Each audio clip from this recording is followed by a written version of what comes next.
Good morning. Requesting everyone to kindly settle down as we start. Good morning and very warm welcome to the Bengal Chamber of Commerce and Industry's 15th Marketing and Brand Conclave.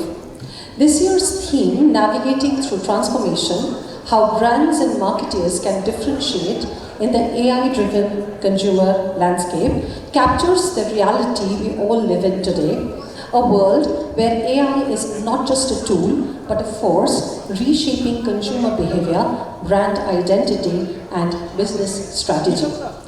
We have with us today some of the most dynamic leaders, innovators, and creators, people who are shaping the future of marketing in real time. I would like to call upon stage Mr. Anup Home, Chairperson, Marketing and Brand Committee of the Bengal Chamber, to take it forward from here. Welcome, sir.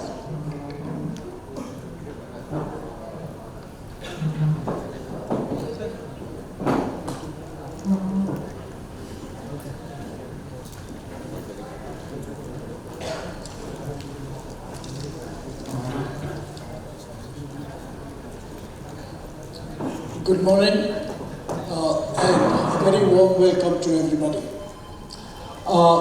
On behalf of the Bengal Chamber of Commerce, it's indeed a pleasure to welcome all of you to the 15th Marketing and Brand Conclave. So it's been 15 years that we've been having this annual conclave. Very subject-driven, what is important to industry at that point in time. And of course, the buzzword in the last year or so has been AI. So obviously, more than anything else, this was a subject which you wanted to talk about. May I formally welcome all the speakers and panelists who've taken time out on a Saturday morning. Some of you have traveled to the city. Thank you very much. And we love to hear you while you share your knowledge, your experience, your learning, and your vision.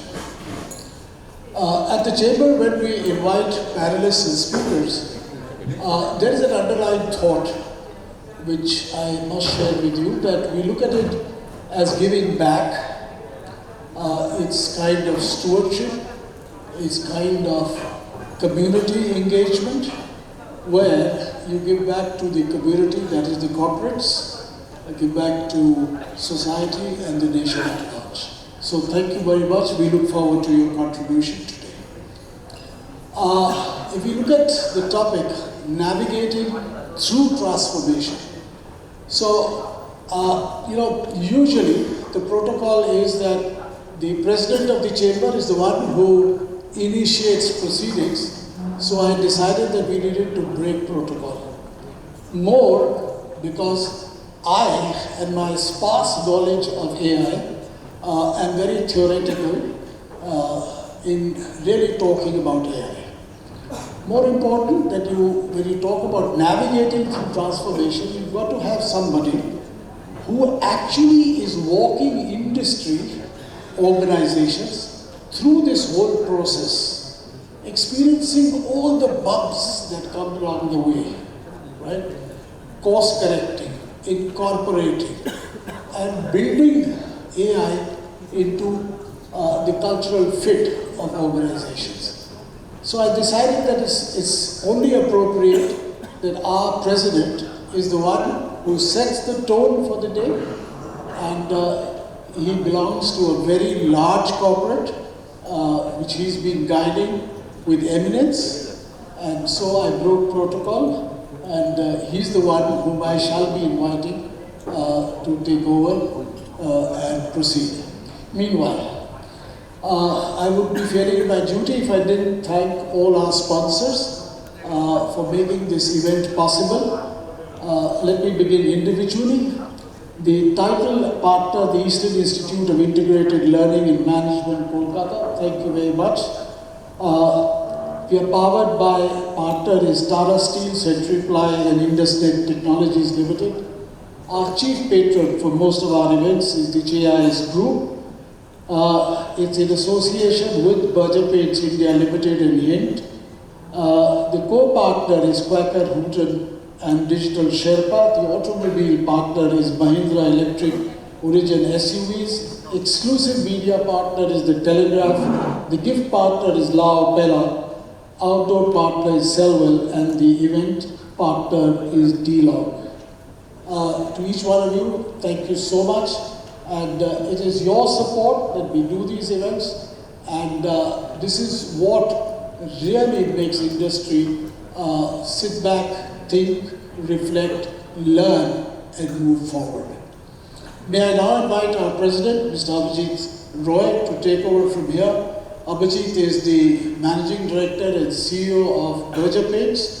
So a person who actually is navigating through transformation. So may I invite on stage Abhijit. Thank you very much.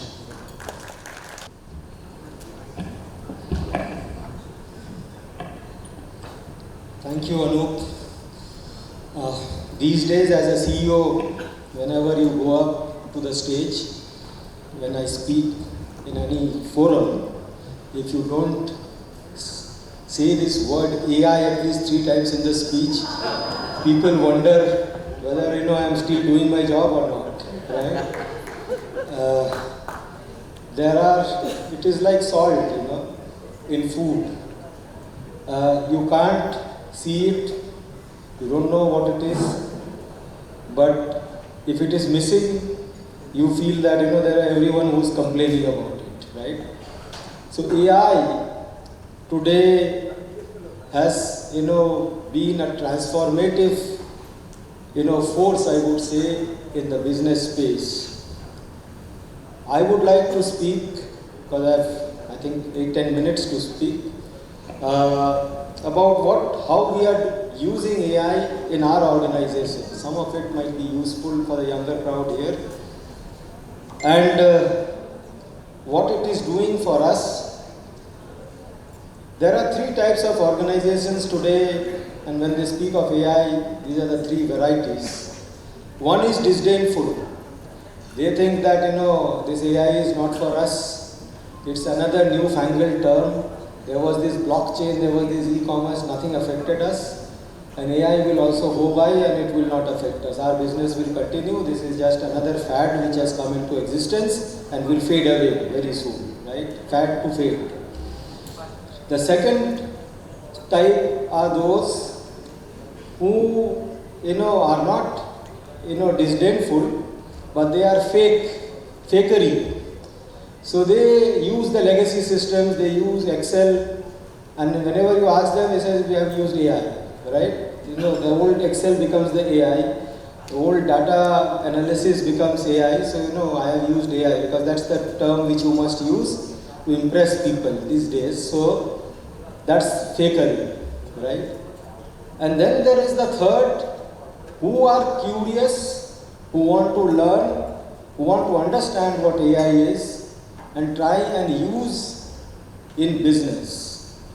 I would like to place Berger in that role, and how we are looking at it, what we are doing with it is something which I would like to talk about. There are 4 or 5 cases which I will talk quickly, so that maybe some of it can be used in your case as well. One is, peculiar to the paint industry, which is, we have an app called Berger My Color app. You can download it and see for yourself. So if you are painting the exterior or interior of your house, you can just take a photograph and they will ask some questions. What type of a person you are, personality, your color choices, etc. You want a dark color or a lighter color. And then based on those questions and your past history, it will suggest certain color schemes. You can of course alter those. It will suggest even color combinations. So the main wall is this color and the adjacent walls are of this other color. Even texture coatings, if you want, it will also show those. And then the beauty of it is that as soon as it is continuously learning. So every time a customer in a particular region chooses a particular color combination, it stores it. And then next time, when from that region another person is looking at it, it tends to give such color preferences which are preferred in those regions. For example, in the north, they prefer pastel colors. In the east, they want middle to dark colors, right? In the East, if you use pastel colors, they think you are not painted at all, right? So they want good, bright colors, right? So therefore, there are choices which are exerted by different regions, different people. This is AI is personalization, hyper-personalization, and therefore it gives you that choice, right? So that's My Color app, which is there. Then there is a second, which I think all sales organizations can use and should use. This we call Berger's Eyes and Ears platform. Uses ASR powered speech to text and NLP and generative AI. So if you go into a dealer store, you come out of that store and you use this app, you switch it on, you speak in Hindi, English, as of now 2 languages. We are also looking at regional languages. You just say what you have seen and heard. So this is the product, this is what we discussed, this is the pricing which the dealer was wanting, ABCD. You say whatever you want, it will take that. Then it will edit it in a format which is meaningful in English, and it will break it up into product related discussions, price related discussions, promotion related discussions. It will arrange it in that sequence, and you can just share it from there to the concerned managers. So every day we are getting tons of this information coming in from the market, live, recorded, and we can just see it and then analyze it. We are putting AI at the back end also to analyze this information and try to make sense of all the discussions that have happened. So that's Berger's Eyes and Ears platform. The third is agentic AI and the use of agentic AI for various purposes. This is an interesting thing. Like, we have many territories which are manned by people. Many a times, people leave, so the territories become vacant. Now what happens when the vacancy is there? Normally we wait, we tell the HR, they start the recruitment cycle, then they bring in a person, he gets trained. For 4-5 months, the territory suffers, and it's a huge loss of sales for any organization. So we are now working with an agency to develop an agentic AI which will start talking to the dealers in whatever language they are comfortable with. And now initially we have developed in English and Hindi, so we can start conversing, but we are also working with other languages. So they will talk to the dealer, they will speak to them, they will understand what the requirements are, they will do the selling right from prospecting to the end point. This job will be done by this agentic AI. So situation is changing quite rapidly. In fact, my sister is the training head in Accenture, and she says that in Accenture, every individual, every manager has been asked to develop one agentic AI, and that is compulsory. So they are doing a hackathon now, and they will choose 10 of the best agentic AIs developed and market it across the world, right?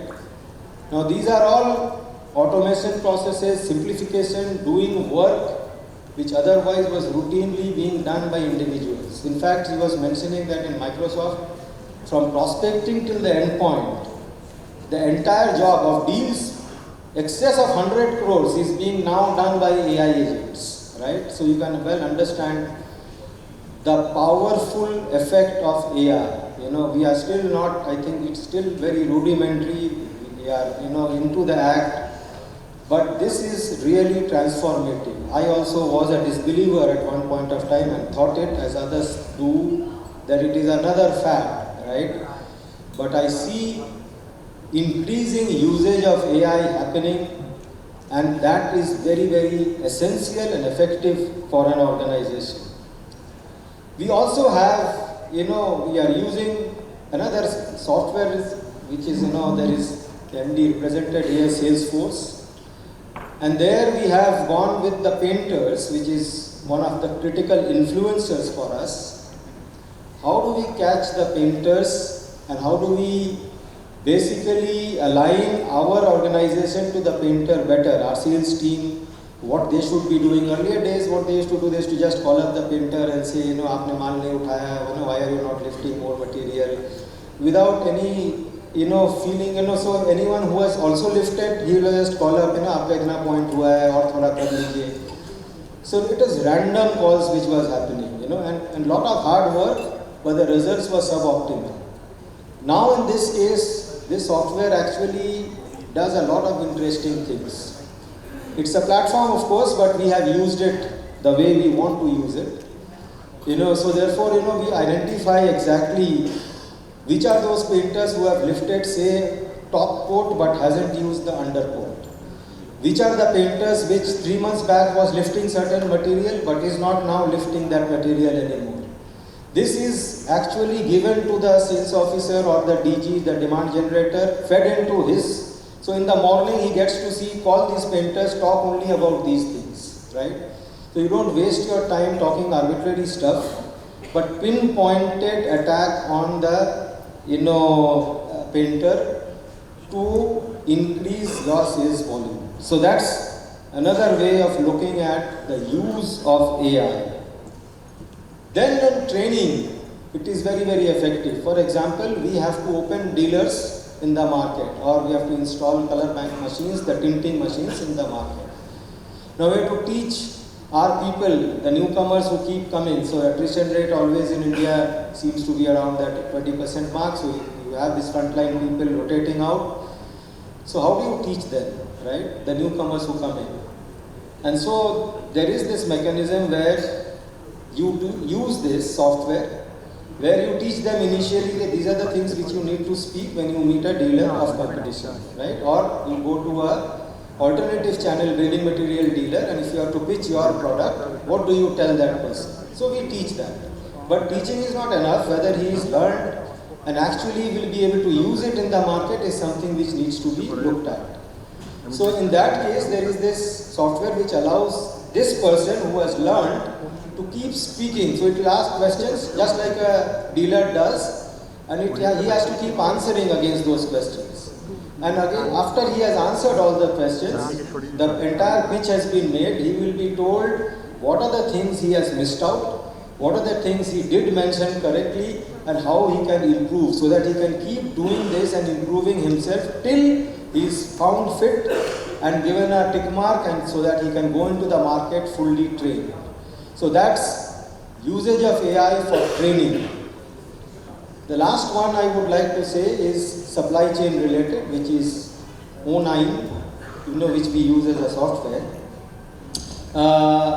Earlier days also, the paint industry is a very complicated one. It has thousands of SKUs, it has many shades, it has many pack sizes at different places, demand keeps shifting from one shade to the other.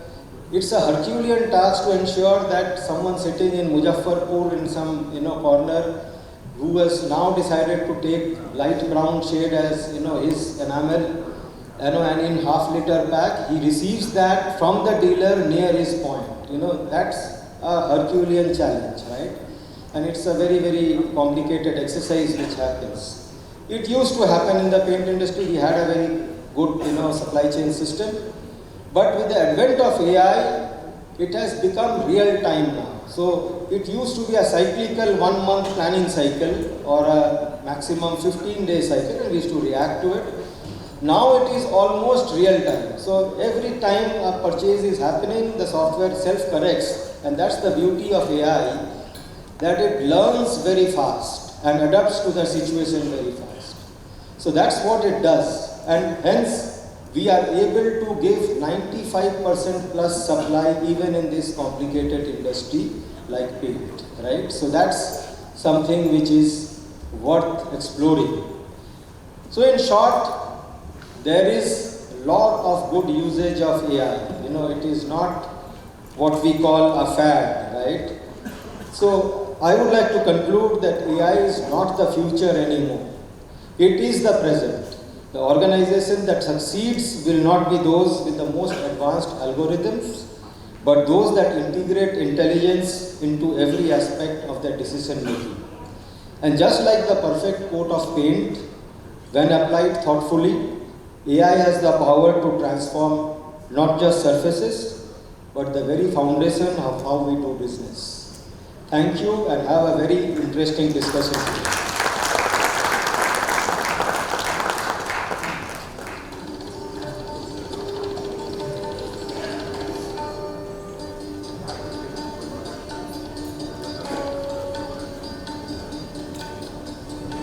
Thank you very much, sir. We now move to our special address by our distinguished speaker, Professor Dr. R.P. Banerjee, who is an author and also the chairman and director of EIILM Kolkata. He is an eminent academician, philanthropist, edupreneur, and a thought leader. Professor Dr. Rama Prasad Banerjee perfectly harmonizes academic brilliance with industry expertise. Welcome, Dr. Banerjee.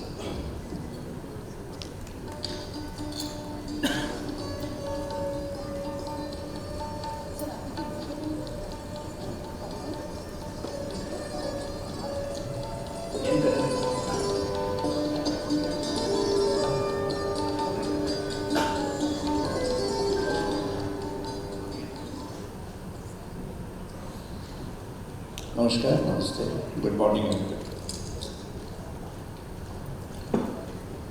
Well, today's topic is transformation, AI-driven transformation, and how the market adjusts or readjusts itself on that. I'm not a marketer from that point of view. I'm actually basically a teacher. Now, yes, managing and coordinating an academic institution. Joined it from one of the leading IIMs and then made it to grow from a very small to now one of the largest. In many aspects, the largest in the capacities. For example, the international collaborations in the country, we are the largest now in the country. The largest number of foreign universities, 51, have collaborated with us in terms of signed MOUs as on date, and students, teachers are there. The first time there is a class of people which has been identified, not mentioned by Donald Trump, American-born Americans. This is for the first time, this particular category, group of students are coming to India, is all identified, registered. They're coming to my campus for a period of study here. Of course, our students are also going there. 3 days back, I was there in Florida. My colleague, Dr. Shah, was with me. We were having a meeting, before my lecture, we were having a meeting with the AI director. He's one of the leading scholar of AI in the world, with his publications and with his team of innovators, and it is actually contributed by 4 leading international organizations who are actually the drivers of the AI agentic everything. AI is not a newborn baby. It's actually almost close to retiring age, close to 60 years after its birth. But yes, it's now rejuvenated. It has come up, and it's come up and everywhere wherever we go. I was there in Vietnam, I was there in many places in London, many places in the United States. Everywhere, yes, as Mr. Rai has mentioned thrice. I'm not saying the number because I have not counted, but yes, AI is one of the points. I just mentioned the technology or any kind of tools. Karma, karmani, karma prita, karma smaha. When Kautilya wrote his Arthashastra long back, and I've mentioned this in details in my Vedic economy, and there in details I've elaborated how was that, and what are the interventions that the work situation and the work context can have and does have. It's not just in the modern era. It's from the ancient period when there is a new intervention in the process of work or the work. Process comes when many people do the same thing together and allows to either have the personal identity or dissolve the personal identity in that. Now, prior to the process, there were individualistic, which we know in terms of hand tools and handicrafts like this. But when process comes, then individual disruption from any corner of the process has a disruptive power on the entire thing. Kautilya says that any change in the motive of any individuals in the entire team has an impact in the entire process. So a carpenter is doing a carpentering somewhere in the world and innovates some new method and innovates some new product, will have an impact in the eternal. And this was later on captured by Adam Smith, some way, echoed by, Karl Marx in Capital, Adam Smith in, the Wealth of Nations. And you see, when Isaac Newton came up with the theories, 6 theories of scientific principles, in that the 5th theory says, the scientific principle, the new element of disruption without inner force in that is actually going to create a new order by disrupting the existing or the previous order. This is the order of the day. This is how human civilization has progressed. Nothing to worry. And yes, we have to adapt the impact of AI. The examples that people give is mostly in the process industry, in the distribution, in the consumer service, in the making of things, in the design of things. I gave an assignment to students in New York. The London Metro University this month, November, through the students. I gave an assignment. The last month, November. I told them that okay, you all use AI maximum, whatever you can do, agentic AI, all forms, and you have got a very rich lab. But then there's a business class, MBA class. But then any percent who can add something which AI should follow would be honored. And later on, the class leader informed me in the evening that yes, sir, there is one point.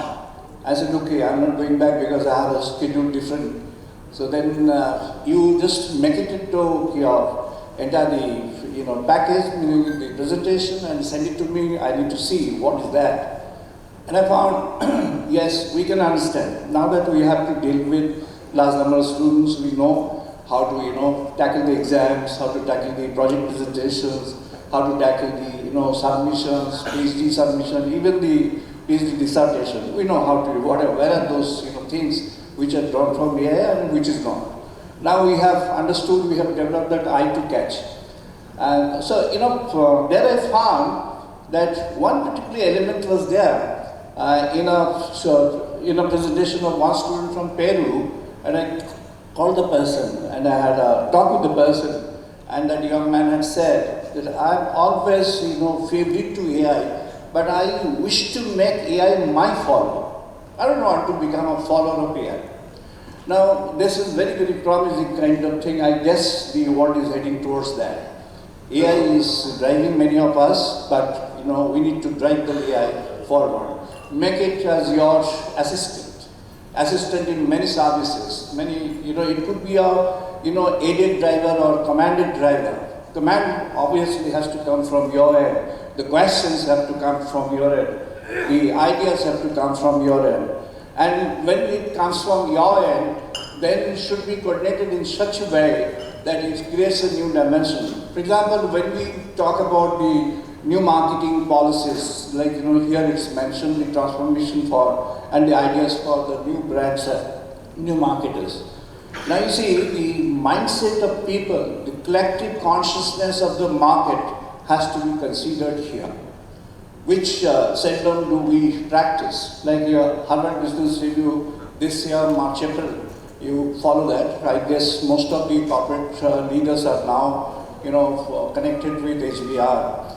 And you'll find there is a, article, last paper on the market disruption. And that talks about AI.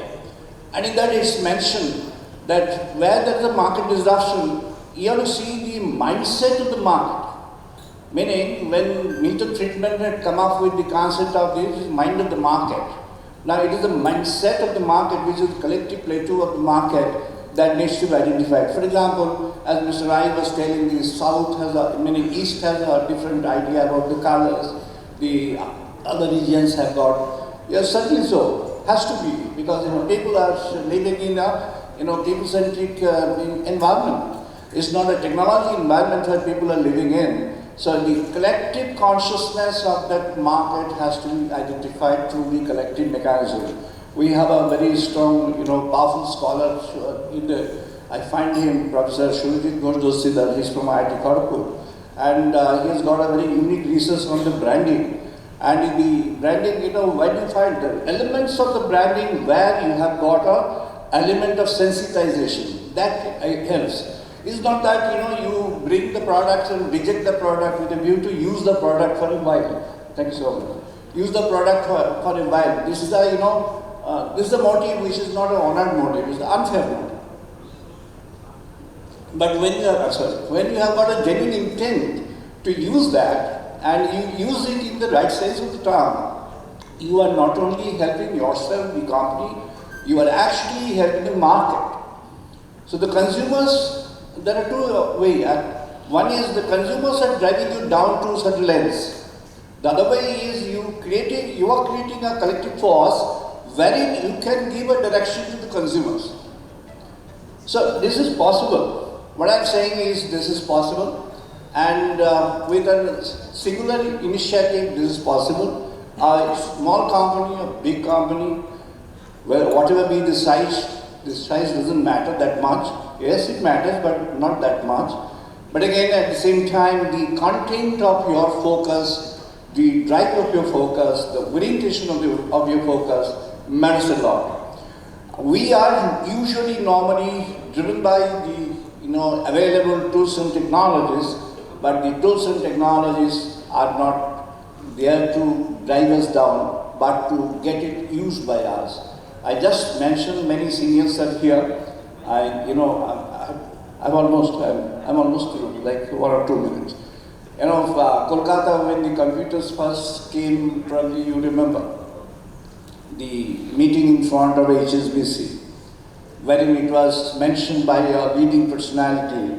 I was personally present. We were there in Calcutta University doing some studies, and we had rushed to see that physically and to be present.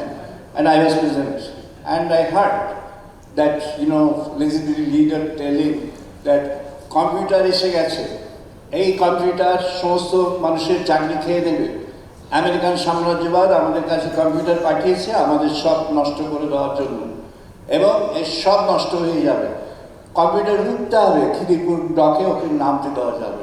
Yes, they did not allow the computers to get downloaded at Khidipur dock, but yes, the shipping authority had opened it as a kind of, trying to get the competitive price from somewhere in the country, and Karnataka was that, and that's how Bangalore came, and Bill Gates went there in Bangalore, the IT sector in Bangalore. See, your foreseeingness, the leader has to be a leader with wisdom. The leader with a mass support or a popularity is not a leader. A leader is a person who can foresee the future. That's this I have elaborated the basic principles of leader in my corporate leadership in the Vedic way.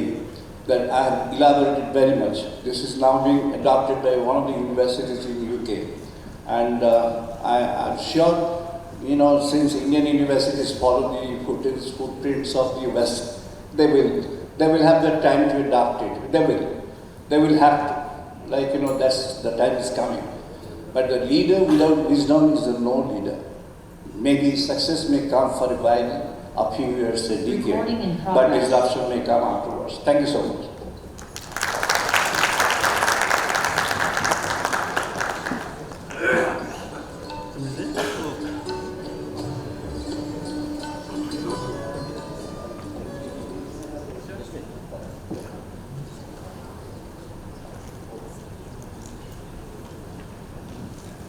So we have a very pleasant task to perform. We would request Mr. Anup Hoon, Chairperson Marketing and Brand Committee of the Chamber, to hand over a small token of appreciation from our end. Can we have a big round of applause for him, please?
We also have a framed photographer, sir, so that is being handed over.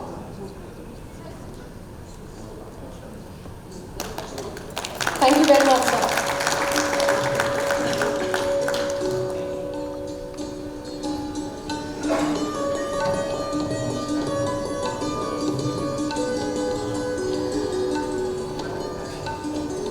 We are now moving on to our keynote address.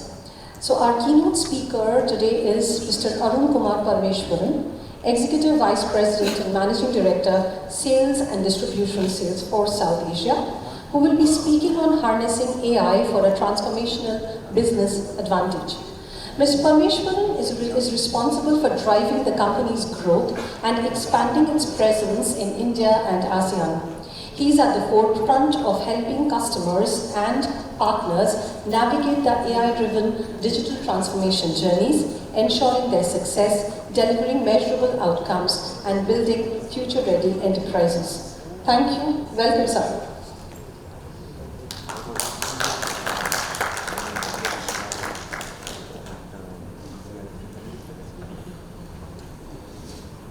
Good morning, everybody. First, I want to say thank you to the Bengal Chamber of Commerce and Industry for giving me this opportunity to come and address all of you. This was an easy decision for me. I was born in Calcutta back in the early 70s, and for the longest period of time, every summer vacation for me was making the trip from Chennai, where I grew up, to Calcutta to visit my maternal grandparents. So I'd never need an extra invitation to come to this wonderful city, and I'm going to be spending some time tonight going back and visiting family and friends. So this was an easy decision to make, and I want to say thank you to all of you for giving me this opportunity to be here. I think Mr. Roy pretty much took my speech away. I don't know, sir. You could have pretty much done my keynote speech yourself. But before we get started on the role of AI in marketing and branding, given the topic is marketing and branding, I want to zoom back a little bit to 1989 and 99. Two very famous marketing campaigns, and for most of you marketers, these are, at least in our age, it was iconic when we heard for the first time Hamara Bajaj, Buland Bharat Ki Buland, the entire nation's identity suddenly seemed to be transformed into what was a simple catchphrase, and a scooter became the kind of image of what the middle class India wanted to be back in 1989, right? And if you think about the marketing back then, it was mass media. You assumed it was going to be emotionally touching everybody. It was expected to have a single message that resonated across a wide variety of recipients, and the reality is it did, right? And then you go 10 years forward. Of course, Sachin at that point in time had made his name for himself on the world stage, but when that Ye Dil Mange More ad came out from Pepsi, all of a sudden that foundationally did not just mean that we wanted more centuries from him. It changed the whole image of who we were as a country and our aspirations and who we wanted to be. Now, if you think about all of these interesting marketing campaigns that were run in the early 80s, 90s, and even the early 2000s, they all had some very basic, I would say, foundation principles. One was a very deep understanding of who the customer was. There was an emotional connection that was being made with these customers, right? But of course, the messaging was important, but it was always assumed that the messaging was going to be completely, mass media, right? Because there was no other way to reach large groups of people, right? It was typically television, and of course, you can't say advertising and brand and leave Amul out of the picture, right? I remember every time I used to be riding to school in my bicycle, there was an Amul billboard, and I was always keen to see what's the latest one, right? And through all the good news and all the scandals, if there's one company that's always captured our imagination, it's been Amul as well. So, some of these iconic names now, you think about it, they're still the ones that are powering marketing and branding today in the world of AI. And what has really changed? What has changed is, my wife is probably more addicted to Instagram than I am. So think about this, at 11 o'clock in the night she finishes her calls, and of course she gets pinged on Instagram by every possible brand you can imagine. And so she was telling me this example where she got she got something that showed up on the reels from Zoya, which is one of the Titan brands, right? I'll say a little more expensive than what I'd like to see, but again, I don't control these things in life. But the moment she said Zoya, I had a knot in my stomach. Right? Tanishq was still okay, but Zoya means, you know, serious amount of money walking out of your wallet, right? So at that point, I'm like, what did you do? I said, nothing. I just clicked on it and it took me to the title website. And the next thing I know is it shows me the 4 products that I wanted to see that were out of stock. They were telling me it's in stock and they're telling me it's on a promotion. It's like, all that's fine. You're just browsing, right? She said, yeah, for now.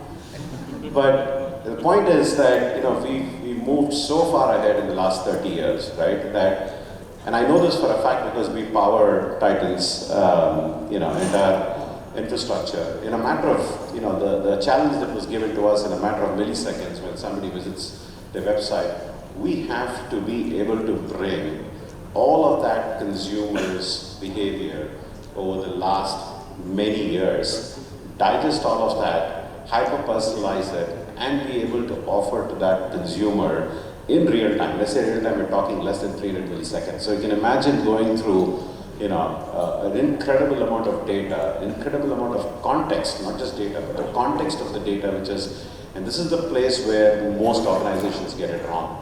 And when you see failed AI projects, the number one reason for failed AI projects is not that they don't have data, they don't have the context behind the data.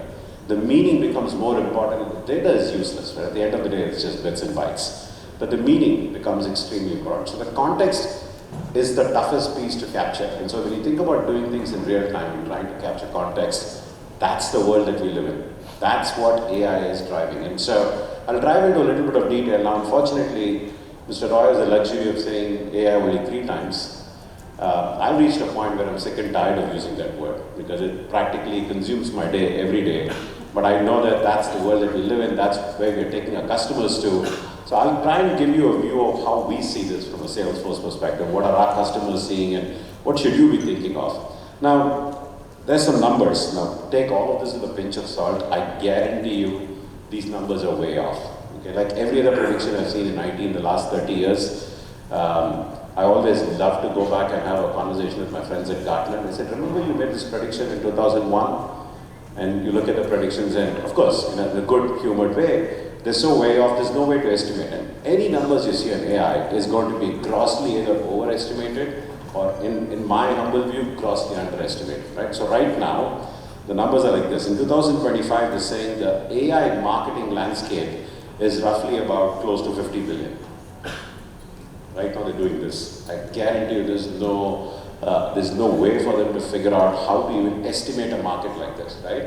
But it's not too far out, right? It's much better than the 8 trillion market that they talk about from a broader AI perspective. Now you can go figure out how they're even coming up with an estimate like that. But what's important is that everybody is in this because they don't have a choice. So for those of you sitting here wondering, should I? It's already too late, right? And if you're not there, particularly in the marketing side, already too late. And you're going to be disrupted much faster than you're going to want to. But the interesting numbers now is 2030, which is not too far off, which is 5 years from now. They're saying AI marketing will be roughly 400 billion. They're talking about an 8-fold increase in the next 5 years, right? I'm talking purely in the marketing side now. We're not going in life sciences, how AI is going to solve, cancer, how AI is going to solve Alzheimer's. Those are completely different conversations. Specific to marketing, these are numbers that, some very intelligent individuals have come up with. But the point here is that it's become so pervasive that it's impossible for you to think about a world of marketing that will exist without AI. And why is that important? It's important because if you look at, and I gave the example of Titan. And what Titan did was basically they said we have 20 million customers across 8 different brands. And the data was sitting in all the different brands. The context was sitting in all the different brands. And they had no way of knowing that a customer who came to Tanishq, if he went to Zoya, what was the connection between the two? Or if somebody bought a earring in Tanishq and then went to watches or eye care, right? Is there a connection? Is there a need for us to be able to bring that together? And so they did something very interesting about 3 years back. They said, we're going to have a single view of the customer. Now, I've been in this business 33 years. I've done nothing but tech since I left college in 92. I can tell you that the concept of a golden customer or the single customer image, the number of terms that people use, is finally coming to fruition. After 30 long years, I'm finally seeing customers who are doing this, right? Bajaj Finance, which is one of our largest customers, they've done an amazing job. And if you listen to Rajiv Jain's recent address to the investors, he says Bajaj Finance is no longer a fintech company. He calls it a FinAI company. And he's chartered an external commitment to the investor landscape about how they're going to use AI in every aspect of their business to not just disrupt but to grow their business by leaps and bounds. And so when you think about how organizations are doing this, it is here today. Like Mr. Roy said, this is not a conversation around do I wait? You're already late. That's the reality. And I also have a slightly interesting job that I get to handle a lot of Asia. In fact, last 1 week I was in 5 countries. I was really surprised to see the level of adoption in markets like Vietnam, in Thailand, in Philippines, and I was quite blown away. I was thinking, okay, we're probably leading, and then I realized that the beauty of this technology is that 0 barriers for entry. It has 0 barriers for scale. You could be a nobody sitting in Asansol in West Bengal, and you could come and disrupt the largest corporations in the world. That's the reality, and that's the opportunity that's there in front of us. So, when you think about, all of this, and Mr. Roy talked about agentic AI, at Salesforce we believe that the future will belong to the agentic enterprise. Now let me try and unpack to you what we mean by the agentic enterprise. Now, so first things first, right? Don't confuse automation with agentic. We've done a lot of automation in marketing, right? Over the years, if you look at even personalization, right? Automation has solved a lot of personalization challenges that we've had. The difference between automation and agentic is automation is an if then else, right? Which is if customer does this, do this action, right? But you're restricting the box in which automation works. Agentic is about reasoning at a very foundational level. Where this starts dramatically expanding is agentic AI brings reasoning into the core of what you do. It basically says, go study my customer, study that customer's buying behavior, study the context of what he's done, study the context of what he's interested in, think about every possible way in which you can excite this customer, and then finally figure out what is the right action that you can execute for that customer, and therefore deliver a certain outcome, which if doesn't prove to be right, which you will know instantaneously, the system learns to get better over a period of time. Marketing automation did not do this. Marketing automation did each of these things in silos. One of the reasons most marketing leaders have struggled to go back to the CEO and CFO and explain their ROIs because these journeys were broken. Every one of these were done in silos or done in siloed systems. For the first time, agentic AI and agentic platforms bring you the ability to do all of this in a seamless way in near real time. This is the difference. Now, when you think about what this means, right, it's very, very foundational. And so you have to have a very different view of the world, and you've got to practically throw away. And I'm doing this right now, right? Like I said, with the downside of being in the business, you think you know everything. And then something like this opens up, and you really have to unlearn and accept that everything that you've done till now is possibly going to be, discarded, and there's a new way of approaching this. And so, when you think about what are the 4 foundational pillars of an agentic enterprise, the first thing, which is the most important thing, humans. There's a notion that autonomous agents means that humans are going away. No.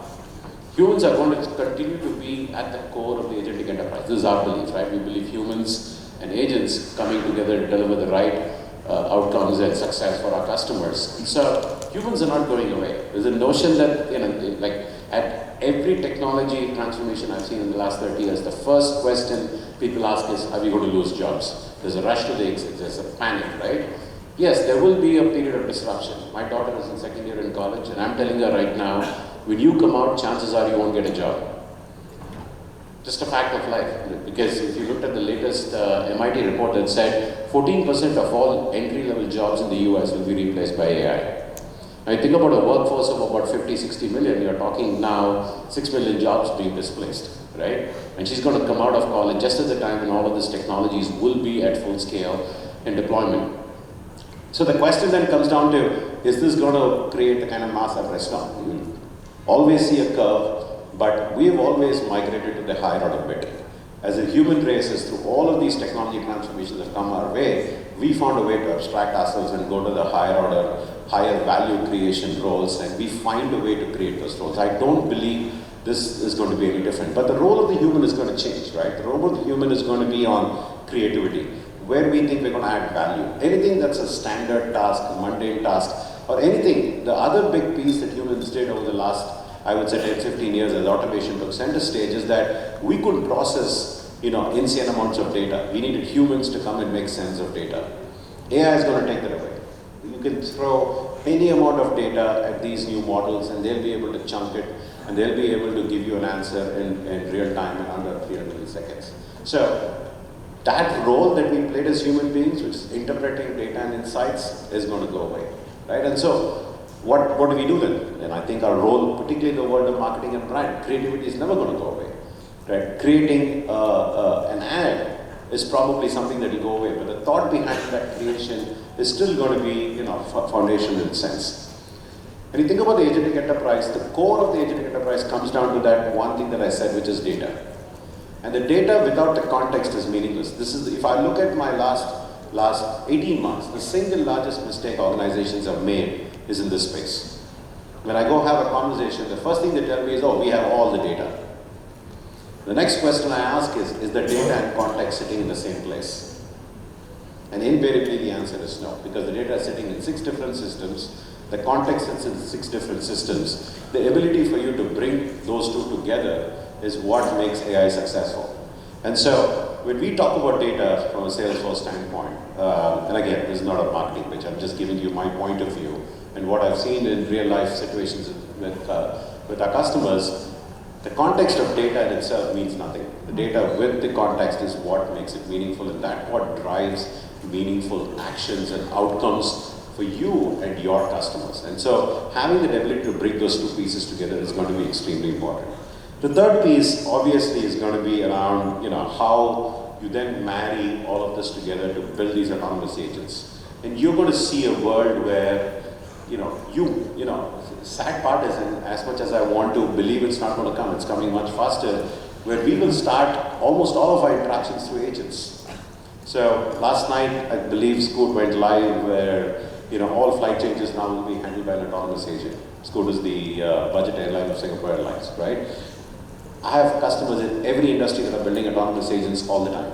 One of the challenges that was there 18 months back was how do agents talk to each other? So inter-agent communication, collaboration, orchestration now is real.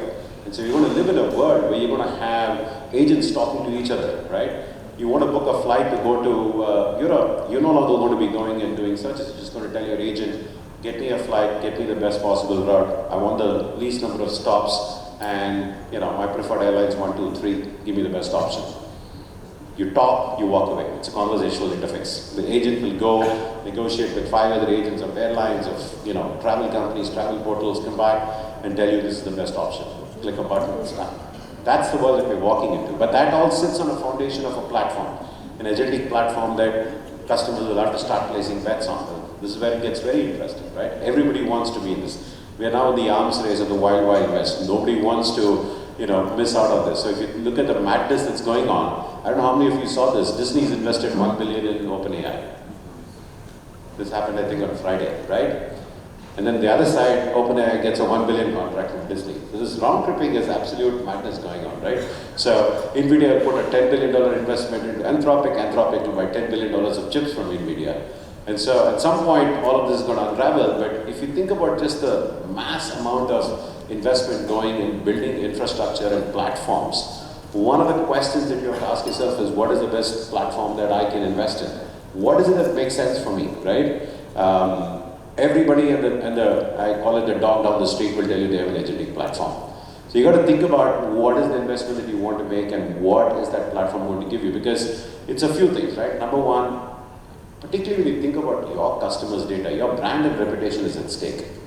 So having the right trust layer, making sure your data is secure, making sure your data, is not in the wrong places, making sure that hallucinations and all the things that are, and I'm not going to sit and give you an AI lecture here, but making sure that a platform takes care of all of those things is going to be extremely important. Making sure you have a platform that can scale, because what you'll realize with AI very quickly is all of the traditional scale challenges that we could not handle is now real. So let's say you have 100 million customers. In the earlier world, if you were a very advanced marketing organization, right, you were probably used to segmentation. You were used to hyper-personalization, right? So for 100 million customers, you probably created 1,000 segments based on certain, profile, propensity to buy, and so on and so forth. And you probably created campaigns that then address those segments. Now let's say you have 100 million customers.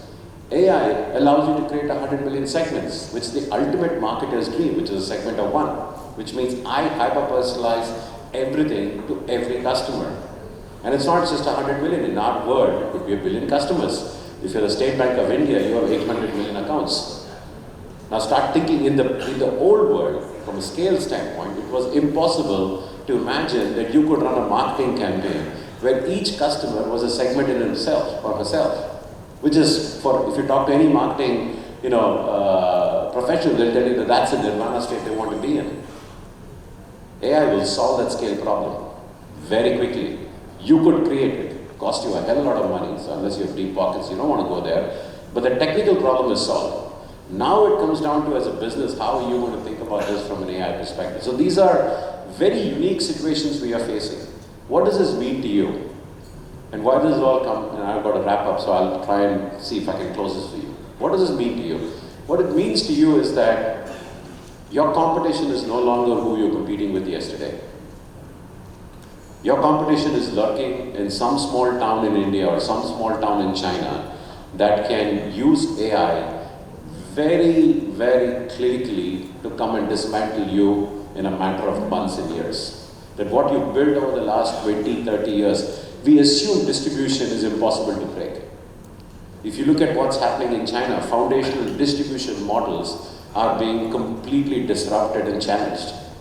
We're not too far away, right? And I think we have the opportunity, therefore, to stay ahead of the race. A lot of the questions that we ask, and this is the most interesting one that I get asked all the time.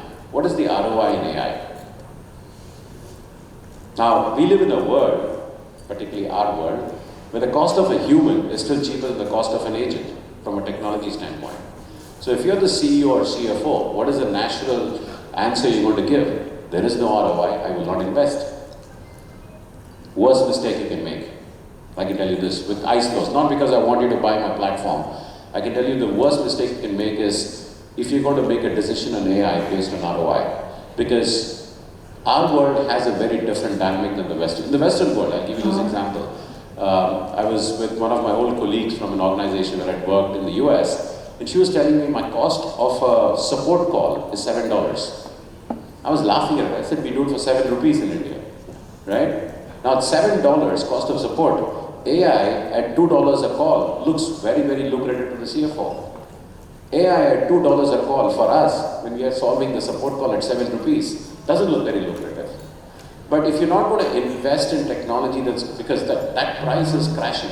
What was $2 24 months back is probably 20 cents today. Will probably be 2 cents in no time.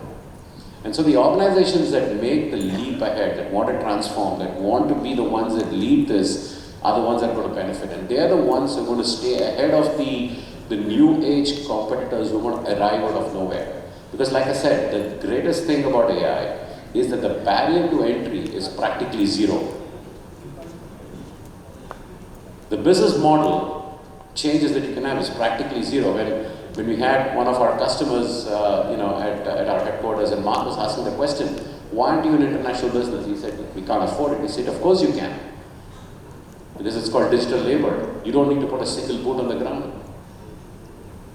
And he said, do you realize, and he made a very profound statement, our CEO, he said, we will be the last leaders that will manage humans only. But the next generation of leaders will have to learn to lead both humans and agents. And he asked the customer asked him a very interesting question. You're a values-driven organization. How will you teach values to the agents? How do you teach empathy to the agents? Very interesting questions. And again, I'm not here to solve world peace and what AI is going to do, but if I want to leave you with the thought of this, right? I think this part of the world is known, and like I said, I firmly believe, and I agree with the professor what he said. There was an opportunity lost, maybe 30 years back, but here is an opportunity for, I think, this part of the world to completely leapfrog, right? You have the most amazing intellectual capacity in this country. You have the greatest educational institutions you can imagine, a culture of entrepreneurship. I see no reason why West Bengal and this part of the world cannot lead this next generation, this next wave of disruption and opportunity coming our way. This is an opportunity, and I say this not just for Calcutta and West Bengal, I say this for India, our country, and what we can do, simply because the demographics are in our favor, right? So it's an amazing opportunity. I hope you all take advantage of it. I hope you lead it. And of course, the shameless plug for being the MD of Salesforce. If you need help, we got a bunch of people here who can help you. So thank you.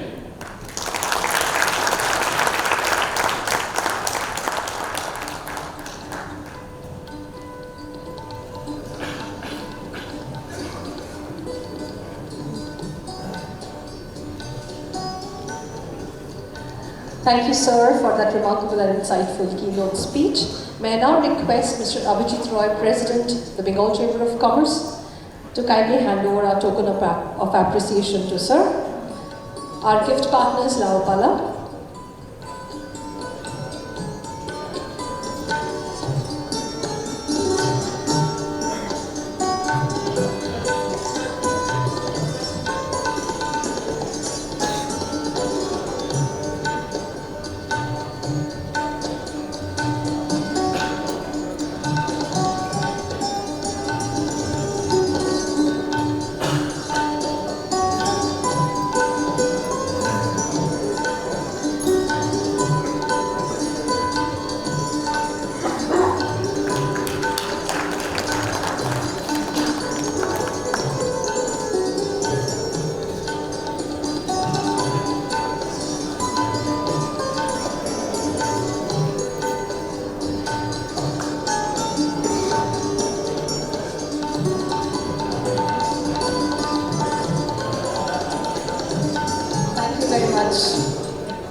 Now it's the time for the voice of the leader. We now turn to a brand that has defined marketing excellence in India, Amul.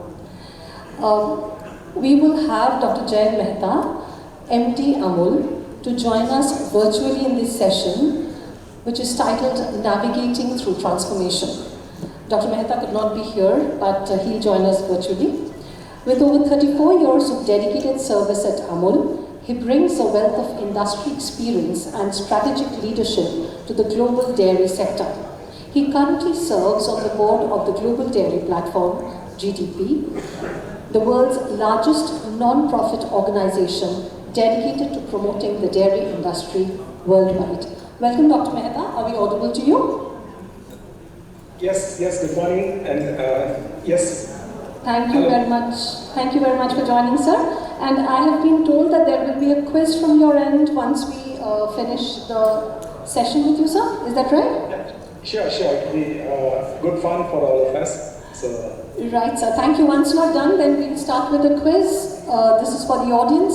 So please be prepared for some interesting questions. Over to you, sir. Thank you very much. Thank you so much. I'm really thankful to Mr. Abhijit Roy and Anup for giving me this opportunity. I would have loved to be there in person, but due to situations beyond our control and all of us control, I'm not been able to there. I'll share my presentation and we'll get on to the story of Amul, how we are navigating through the transformation. And then, of course, we have questions, and when you are in Calcutta, you cannot be missing out on this fun part as well. So, Abhishek, can you please share the presentation?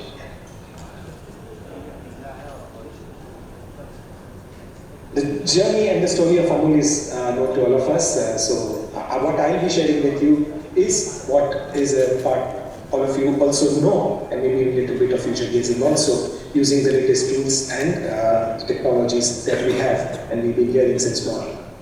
Next. A colleague of mine told me a very interesting thing yesterday. I'd like to compliment BCCI. Go back. I'd like to compliment BCCI for having this event today, because exactly 10 years back, Sama told and shared to the world about his plans of open AI. So what we are discussing today was revealed 10 years back. And the journey, what Mr. Parmeshwaran mentioned, that we are late, actually indicates this, that the world was already moving ahead on this, and this is perhaps the right time for India and all of us to make the best of this opportunity which this technology offers. Technology and Amul go together hand in hand, and today when we are talking of the latest evolutions in technology as you have, the first satellite television experiment happened in Pitch district of Kerala district here, and television programs were streamed, broadcast using a satellite, and it was streamed to the television sets. You can see on the screen, many from today's generation will not even identify with such an alien box. But this is where the journey of communication began at Amul and this district. And today, we are all hooked onto this phone, and at midnight, we are shopping Zoya.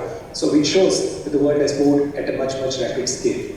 And the strength of Amul is the loyalty across generations. We have farmers on one side, consumers on the other side, and these 4, 5, 6 generations of trust has made this brand successful. And also, the #1 dairy cooperative in the world. It's indeed a matter of distinction that Amul has been ranked as the #1 cooperative in the world by the International Cooperative Alliance this year. And it shows that how a collective of farmers, which just started with 250 liters of milk, making India the largest producer of milk in the world, and this brand also the biggest and strongest in the world. Today, we collect more than 350 lakh liters of milk every day from about 36 lakh farmers. Amul sales turnover last year was 90,000 crore rupees, growing at a healthy double-digit rate, and the brand has been ranked as the #1 food and dairy brand in the world by independent researchers. So it's a story of a cooperative which can actually make a mark in the world, but more importantly, in the hearts, minds and kitchens of our customers, with more than 24 billion packs sold annually. And as Mr. Parmeshwaran mentioned, every customer is a story. For us, every producer is also a story. So the 36 lakh farmers who own Amul, which make it the strongest and the largest farmer dairy brand in the world, actually this is a brand which makes a big difference in their lives, in their livelihoods, and also for a country to become a very preeminent producer of milk in the world and making milk the largest agricultural crop of India. In the next few minutes, I'll touch across how technology helps augment the strength of this cooperative and what all we do using technology for empowering our farmers, our consumers, our processors is what would give an idea of how we need to be future ready and also adapt to the changing times. The model of Amul is very simple, with the farmers becoming a member of the Village Cooperative Society, they are forming District Milk Producer Union and the State Marketing Federations who do the job of selling the product, directly connecting the producers with the consumers. And this model, which started in 1946, has made India the largest producer of milk in the world. But good part of this model is that if you spend 100 rupees on Amul products, more than 80% goes back to the farmers. Now this is the ratio which is highest in the world. Any other country, the farmer gets only 1/3 share of the consumer's dollar, euro or pound. So this is the big difference we're making in lives of millions of farmers. And more importantly, it also serves as a tool of women empowerment. And this is where we celebrate their efforts and make them equal members of the cooperative. Technology comes in multiple ways as we want to produce more and more milk. Genetics is very important, fodder is very important, veterinary care is very important. And this is where the technologies or the latest tools, be it the embryo transfer technology, or more importantly, the sorted sex semen, using the artificial insemination tools we've been using over the last 50 years in Amul, is making us even more receptive to AI, because before the world came to know of artificial intelligence as the full form of AI, Amul's AI was artificial insemination, and this is what is helping improve the breed of the cattle, the productivity of cattle. And for producing good quality milk, we need feed for the cows. And we are using the ISRO data, processing it in-house, and we are able to actually estimate what is the fodder cultivation and fodder crop production in every single district of the state of Gujarat, and that is helping us be aware of what needs to be done as far as the fodder is concerned, as far as the water is concerned, and that's where we're able to do, supported with 24/7 veterinary care for all our farmers with more than 2,200 doctors moving across 18,000 villages. You can imagine the intensive efforts in healthcare happening at the doorstep. And farmers get all these services on a click of a button on their mobile phones. So adapting digital technology is not being so difficult because farmers know that what's good for them, they will quickly embrace. And you can see farmers not only using this mobile app as a dashboard for the services they get from Amul, but they also sell and buy cattle online by placing their own ads. So our farmer here at midnight would get an ad for a cow to be sold by another farmer, and this is what the transactions will happen directly without a middleman. And the payment also being directly transferred to the bank accounts of these farmers. So the data which we have, which is actually very, very big data, and as Mr. Parmeshwar mentioned, it was all these years sitting across different silos. The census data was in one silo, the health records were in another silo, the farmer ownership and the milk data was in another silo. Today, we are all able to put it together, and with the latest tools available, like the tags, which are digital tags for the farmers, you are able to predict what is the quantity and quality of milk you are going to get, and that would help both navigate through the challenges of the seasons, of the weathers, and more importantly, help the farmer be very assured of a stable income around the year across years. But end of the day, it's the consumers which keep the brand up and running. Amul is value for many because we deal with millions of producers, but to 1 billion customers, it is value for money. You have to give the best quality, best services, no changing recipe despite the changing times, and the same taste will make consumers blindly love Amul. And this is what we need to do by continuously expanding the market opportunities and the segments as we talk. Consumers not necessarily talk to the brand always, they talk to each other. We have this habit internally to listen to every single customer feedback. I can tell you about myself for the last 10 years, every single tweet, every Insta post on Amul, I would have seen it myself. And this is where it keeps us aligned to what the changing requirements of customers are, create a portfolio product with the customers want, and as Mr. Parmeshwar mentioned, if we are looking at mass segmentation and actually looking every single customer as one and try to delight him or her, I think our job is done. But it is immensely possible, and I can personally vouch for that, going by the experiences that we have had by this simple tool and the process of listening to the customer, segmenting the products as per the changing lifestyle of the customer, creating products before they ask for it. And that's where innovation comes in. And we've seen Amul's innovation happening across multiple spaces, be it protein. I mean, first time in the world, you have a high protein buttermilk, you have high protein lassi, a milk with 35 grams of protein in 250 ml, the highest ratio in the world. So more importantly, trying to educate the customers that each one of us needs 1 gram of protein per kg of body weight to stay strong, to stay healthy. And this is what the message the brand like Amul can give, be it improving the gut health through probiotics, or even serving food which is organic without any chemical fertilizers or pesticides to ensure that the nation stays healthy, and more innovations coming from Amul across multiple spaces to see that we not just delight the customer, we also future ready because we need to anticipate the demands of the customers. Supply chain efficiency is as good. This is the 1940s when milk was supplied to the city of Bombay in cans in such insulated vehicles. And from there, milk moving in tankers for the first time in 1970s from Anand to all the way to Calcutta.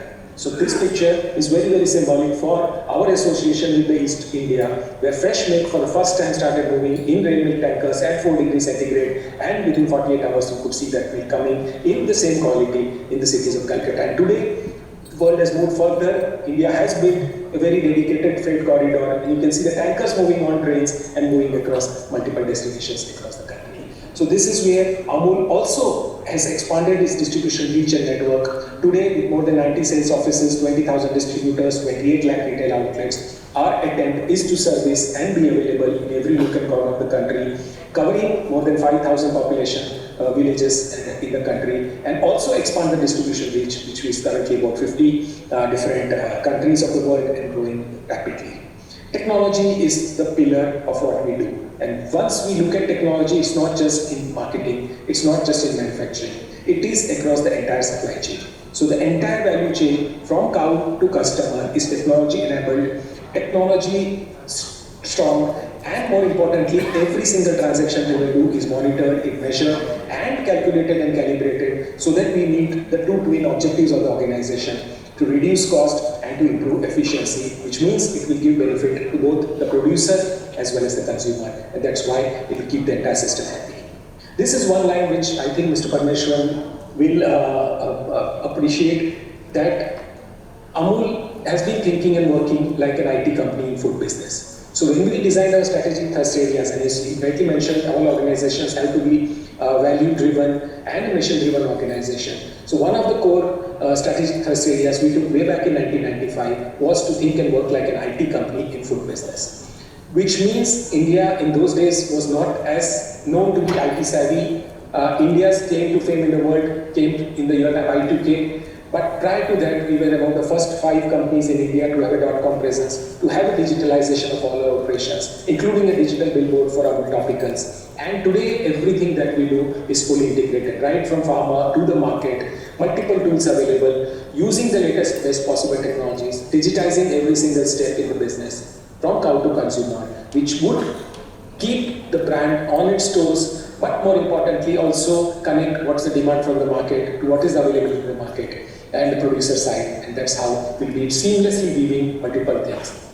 Including if you can know every single outlet on Amul on a Google map within 10 kilometers of your radius, and we can sense from here whether the outlet is doing higher business than last year or not through a green dot or a red dot on this. So these are the tools we try to do, and if tomorrow's e-commerce has to happen, an Amul parlor closest to you will be delivering your products in the shortest possible time as compared to the 10-minute delivery services also. And that's where we have more than 10,000 Amul parlors today, selling the entire range of about 800 Amul SKUs in one single shop. And the per square feet throughput is much more higher than even the biggest and modern format stores in the country. And with that, we also have a direct-to-consumer presence, our own shop.amul, with a very, very strong MAUs of about more than 30-40 lakhs. And this is what is helping us reach out to every single customer in more than 25,000 pin codes across the country and sell a wide range of products, starting with protein to the organics and so on. So we realized that if we are selling 24 billion packs in a year, using the latest possible tools, we need the best efficiency of estimating the market demand and improving the supply chain efficiency through AI, and which means every single product, every single SKU has to be freshly available, closest to where our customers are, and that's where we leverage and push the distribution network. And same, we also estimate how the consumers buy our products, how many repeat customers come on our own B2C portal. We've closely worked with all the e-com and q-com companies also for this, and that's how estimate the demand and growth in the market and do that. No business is complete if you're not able to communicate with the customers. And that's where Amul has been using the latest possible technologies for communicating, be it .coms or social media handles in more than 16 languages. But again, the mantra is you can't overspend. We spend less than 1% of our turnover on advertising, whereas all private and food companies would spend at least 8 to 15% of their turnover on advertising. But this comes because of consistency, this comes because of creativity, and more importantly, it also comes with leveraging of technology. In COVID, we started what is called the world's largest, the longest running recipe show on Facebook, where the chefs came in and tried to serve recipes for people sitting at home during COVID times, and we called it simple homemade recipes, which were there. And the best chefs in the world started coming on this show and started reproducing very, very beautiful recipe shows. This show continues post-COVID also, and I'm happy to say we've created almost 14,000 live sessions with more than 4,000 chefs, 7 billion plus in reach on social media in more than 50 countries, and more running for now almost 2,100 days on the trot in multiple languages across the country. Now this is wealth of data. While it is streaming and good chefs are doing this, how do we leverage and find out which are the best running recipes, which are the best items of Amul, are the products which can gel with each other, you can create wonderful food magic. And that's where we are using AI to find out which are the popular dishes, which are the common ingredients, which are the emerging cooking techniques, and more importantly, if you want to place ads on the shows which are running again and again, people are watching it, how do you do that? And this is what will improve the overall communication. The database creation comes through unstructured video into a searchable database, which helps us in business planning, estimate demand, or the trends of different recipes in different regions of the country. And more importantly, you are able to analyze and save a lot of time by using the technology. Because imagine if you want to view 13,700 videos, it will need 7,000 hours. and nobody would have the time, and it would take years and years before you come to a conclusion. But with AI, we are able to move in from manual note taking to interpreting and organized data insights like that. And looking at the future, if we are able to combine all this and also look at the opportunity the world has to offer, we need to also have a strong vision for the dairy industry. India today produces about 1/4 of the total milk in the world. And in the next 10 years, India will produce 1/3 of the total milk, which means that India has the opportunity to become a dairy to the world. And for doing that, we need to also see that the brand grows global. So we got into tie with cooperatives in US, with cooperative in Europe, to launch our milk in US, to launch our milk in Spain, Portugal, and this month we're also going to launch our milk in France, in Switzerland, and Germany, and try to take the brand global in multiple forms, in multiple ways, so that we are able to meet the requirements and also grow the brand in the respective territories. This is also a model for dairy development, because not just exporting products, the farmer cooperative model also is resonating well with the situations in other developing countries, be it Sri Lanka, Kenya, or many other countries we are working with, to see that the farmers also benefit from this model. And like we have established a strong dairy industry, they could also get the say on this. So we looked at a lot of numbers, we looked at a lot of processes, but at the end of the day, I would like to submit that our currency is not milk. Our currency is trust. It's trust of millions of farmers, millions of producers, and also the end customers. And that is what would make the brand continue to grow stronger. And if we are able to build on this, it will create a huge opportunity for all of us as India to become a strong global player in dairy as much as we do in many other fields. Thank you so much for this opportunity. It was, I hope I will be able to share with you the direction of a cooperative or a company which is taking in this important field of food and in space of agriculture through the cooperative model. And we'll be happy to take on any questions if we have in the virtual mode. And otherwise, I have my set of questions for you. We will play Kahoot. The tools are very simple. You have to log in on kahoot.it. And then the PIN number will appear on the screen. All you need to do is put in your game PIN and join in with your name. So we can know who is participating, who is playing, and who is winning. So just log into kahoot.it and the game PIN will be 4758753.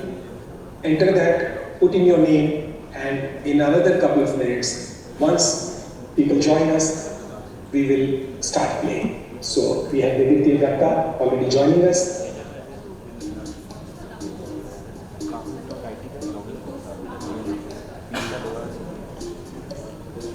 My colleagues are there in the audience with you, and they have gift hampers, and we'll be happy to hand it over to you right there as we will.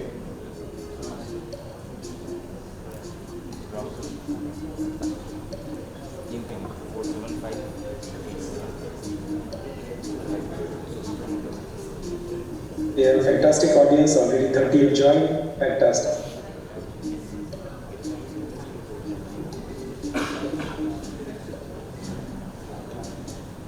Bengal, Anirban, Ron, Anup.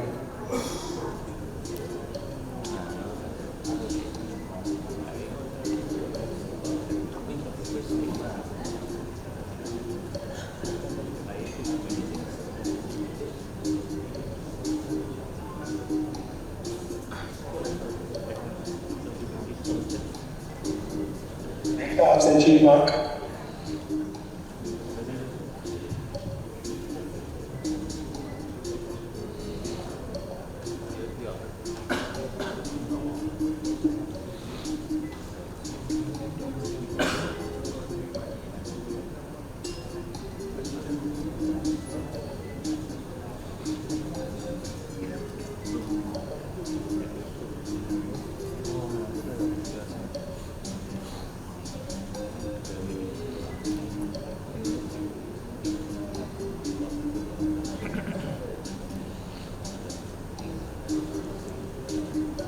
So shall we start?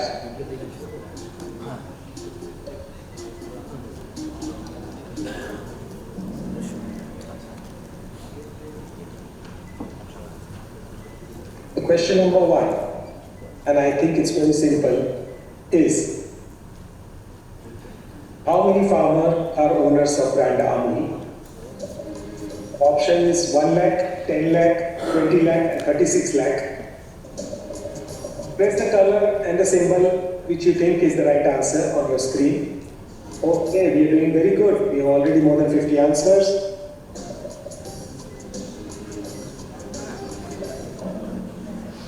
Right, correct answer is 36 lakhs and 40 of you have got it right. Fantastic. Thank you so much. Balaji is right on the top with Deepak, Rishu, Smita and Anand. The fastest finger first applies in this also, even though you have a correct answer, the fastest one gets the highest marks. What is AI? Artificial insemination, artificial intelligence, or both? This is from the Amul context, so all answers will be right answers, but still. Okay, the 70 right quickly answered. Okay, the answer is? Okay. So this was the spin. So 5 you actually, in the Amul context, both have the right answers. So this was the spin. So we have Balaji right at the top with Ayan, Abhijit, Vitali and Shami. Good. Next please. As per the International Cooperative Alliance, which is the cooperative which is number 1 in the world? Amul, Levers, Nestle, or ITC? So again, easy one to make up for what you lost in the second question.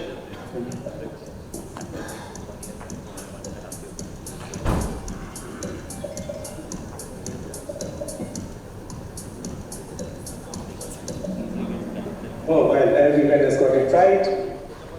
Amul was right this year.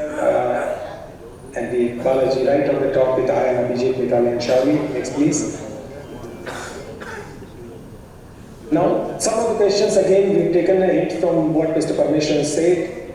Which among the following is the challenge with most tools? Hallucination, prompt engineering, data analysis, and speed. So if you heard this session right, my question is on that.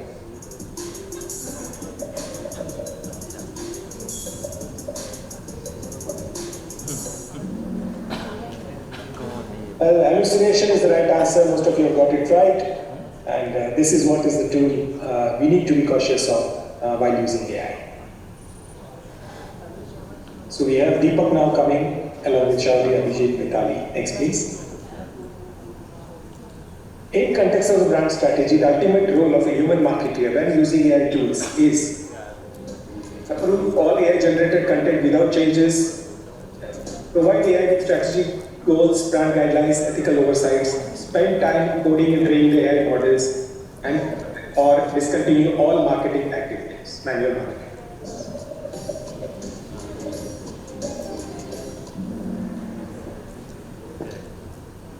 So most of you got this right. We need to working with strategic goals, brand guidelines, and ethical oversights. Fantastic audience. I'm missing out to be in your presence today. Oh my God, fantastic. Vitali, Balaji, Deepak, Rishu, Milan. Okay, next please. In digital advertising, AI systems manage real-time bidding primarily to always bid the maximum amount to ensure the ad is seen, reduce the cost of advertising, optimize rates for ad placement for conversion, and automatically translate ad copy in all foreign languages.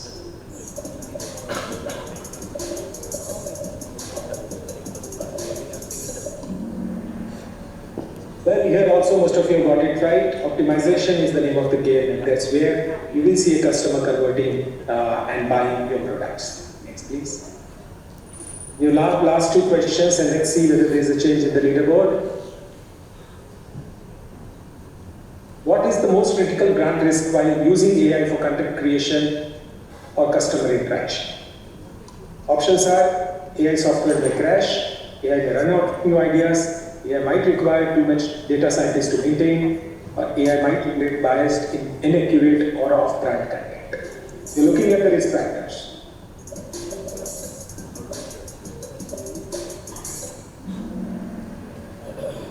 Wow, fantastic audience. All of you, most of you got this right, 56 answers right.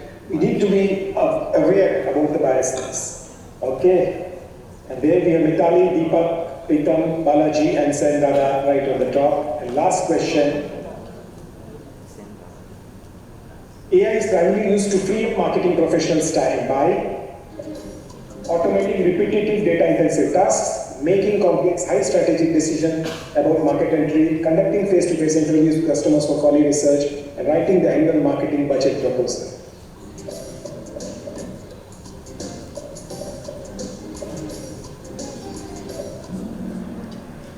Yes, you need to automate repetitive data-intensive tasks, and obviously once you do that right, you can do many other things properly.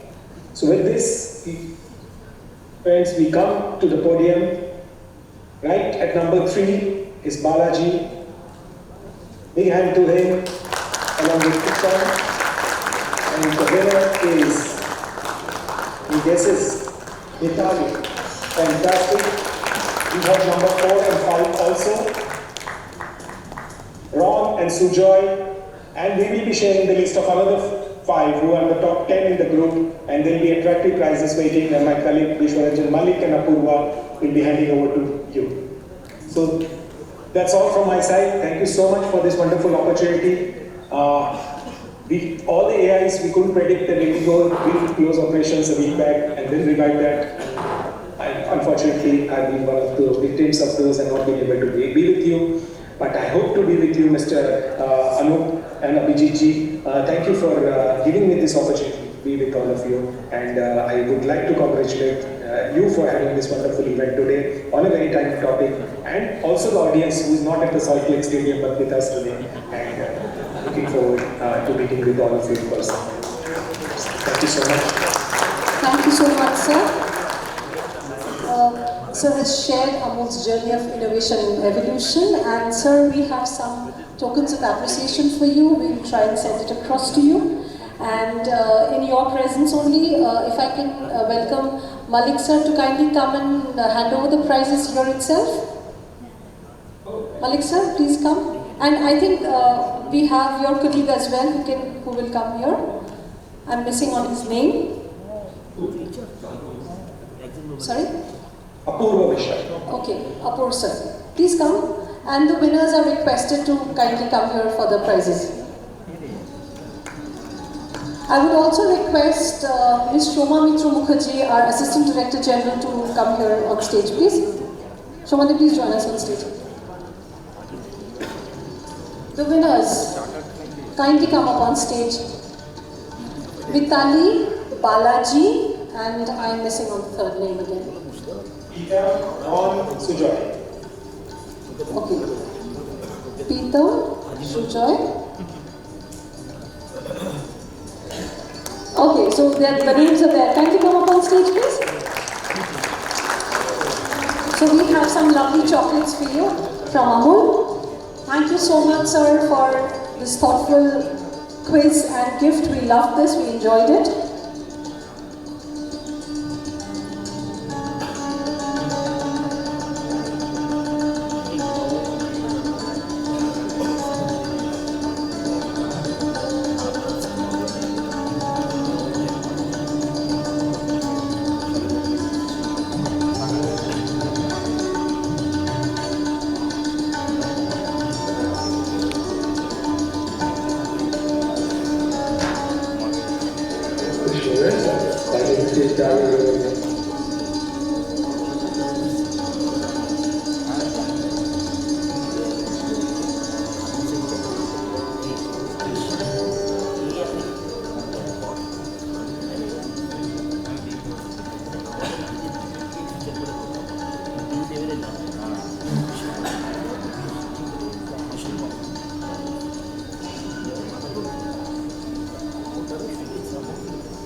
Thank you everyone, and now we move on to the first panel discussion of the day, which is Adapting to Change, Insights from Industry and Brand Managers.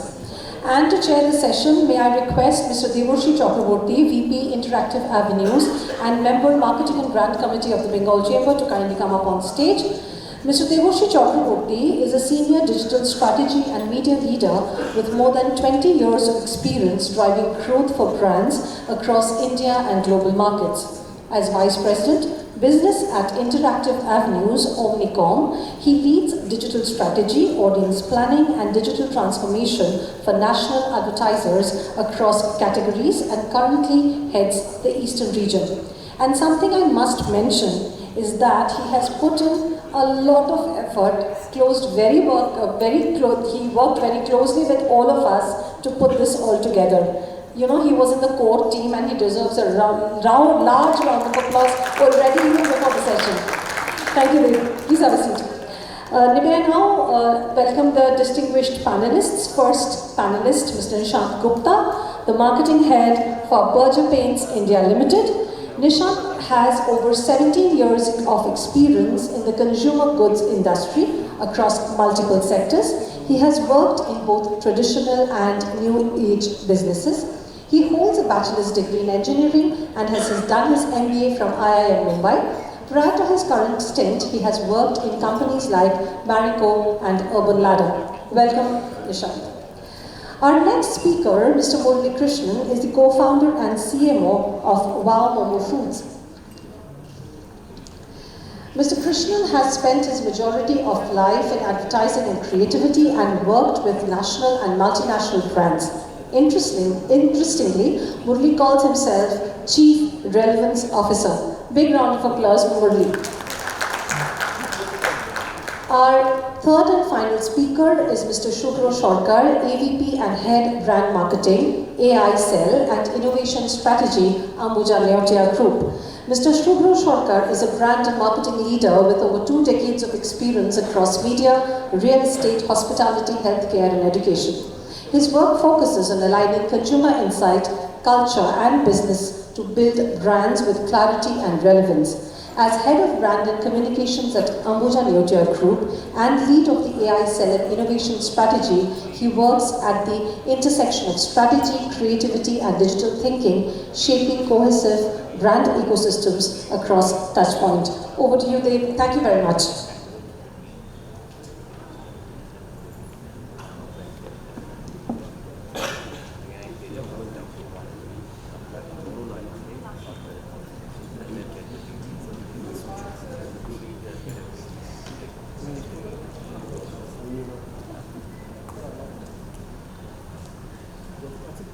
The good part and the pressure part is that when you have senior marketing leaders and eminent professors preceding your panel, so that comes as a guiding light for us to carry forward that conversation, and then an interesting, exciting quiz, right? So it's also for us to make this conversation as conversational and engaging, so that we can set the tone.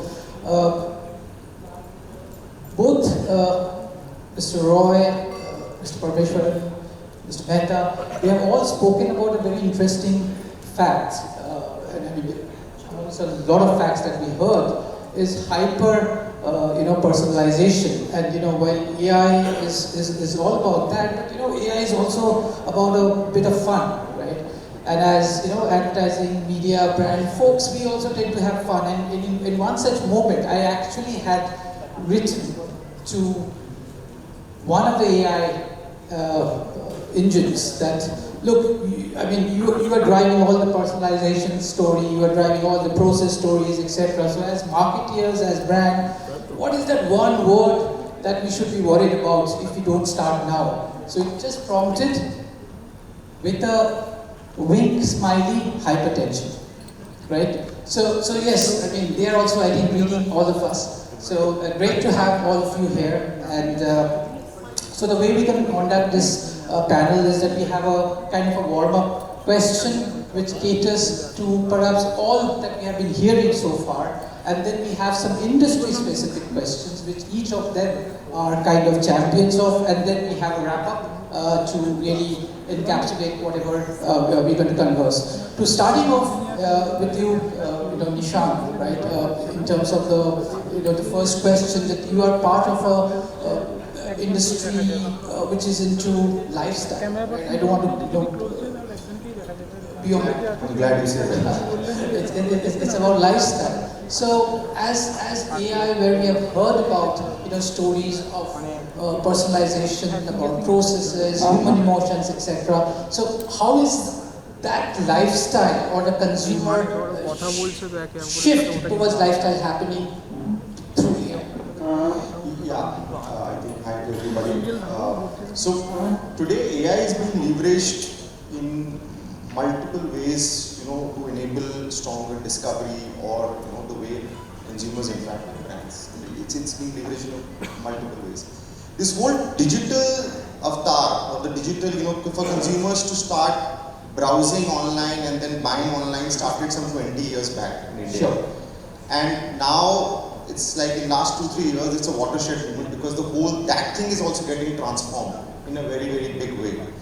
And that's because of AI. That's transforming, right? How consumers discover brands, how consumers interact with brands. And to underline my point, I'll possibly not give examples right now from my paint industry, but probably from examples from certain sectors which we kind of interact on a daily basis, right?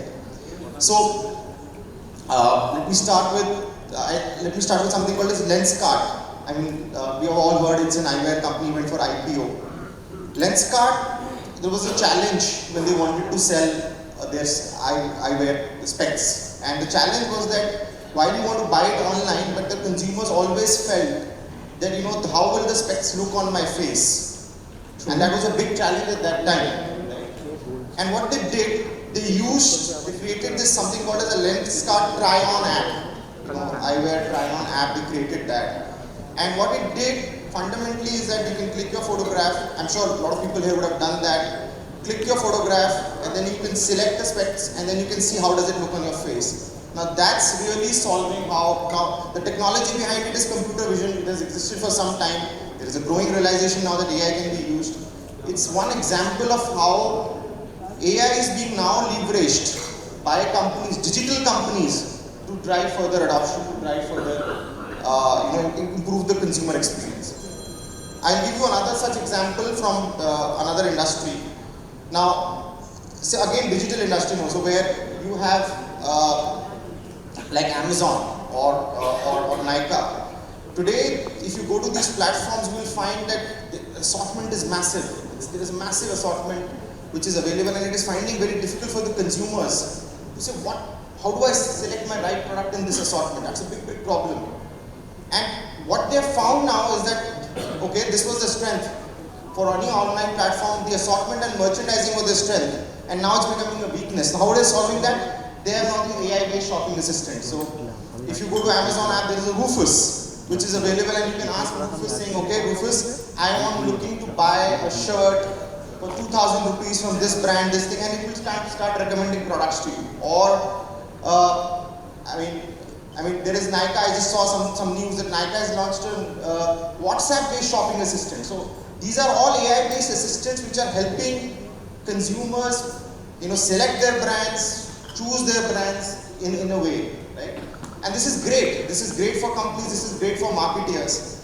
For us as marketers, we need to understand how this is working. But there is one dark side to it, which I always felt, and I thought it's too early to call it. We as consumers sometimes think that we are discovering these brands. But it's not what we are discovering these brands, it's the algorithms which are discovering us. And that's what the power of AI is. These algorithms will have strong understanding of these algorithms, and they will help discover these brands. That's the way I feel how the whole landscape is changing. Yeah, great examples, Nishant, on Lenskart and Nykaa and Amazon, and there are hundreds out there. So what you are, basically talked about, and that is something I think Professor Banerjee also touched upon, that it is the disruption that leads to a new order, right? And consumers are not getting really disrupted, but they are really getting, exposed to a new way of experiencing, new way of engaging, etc.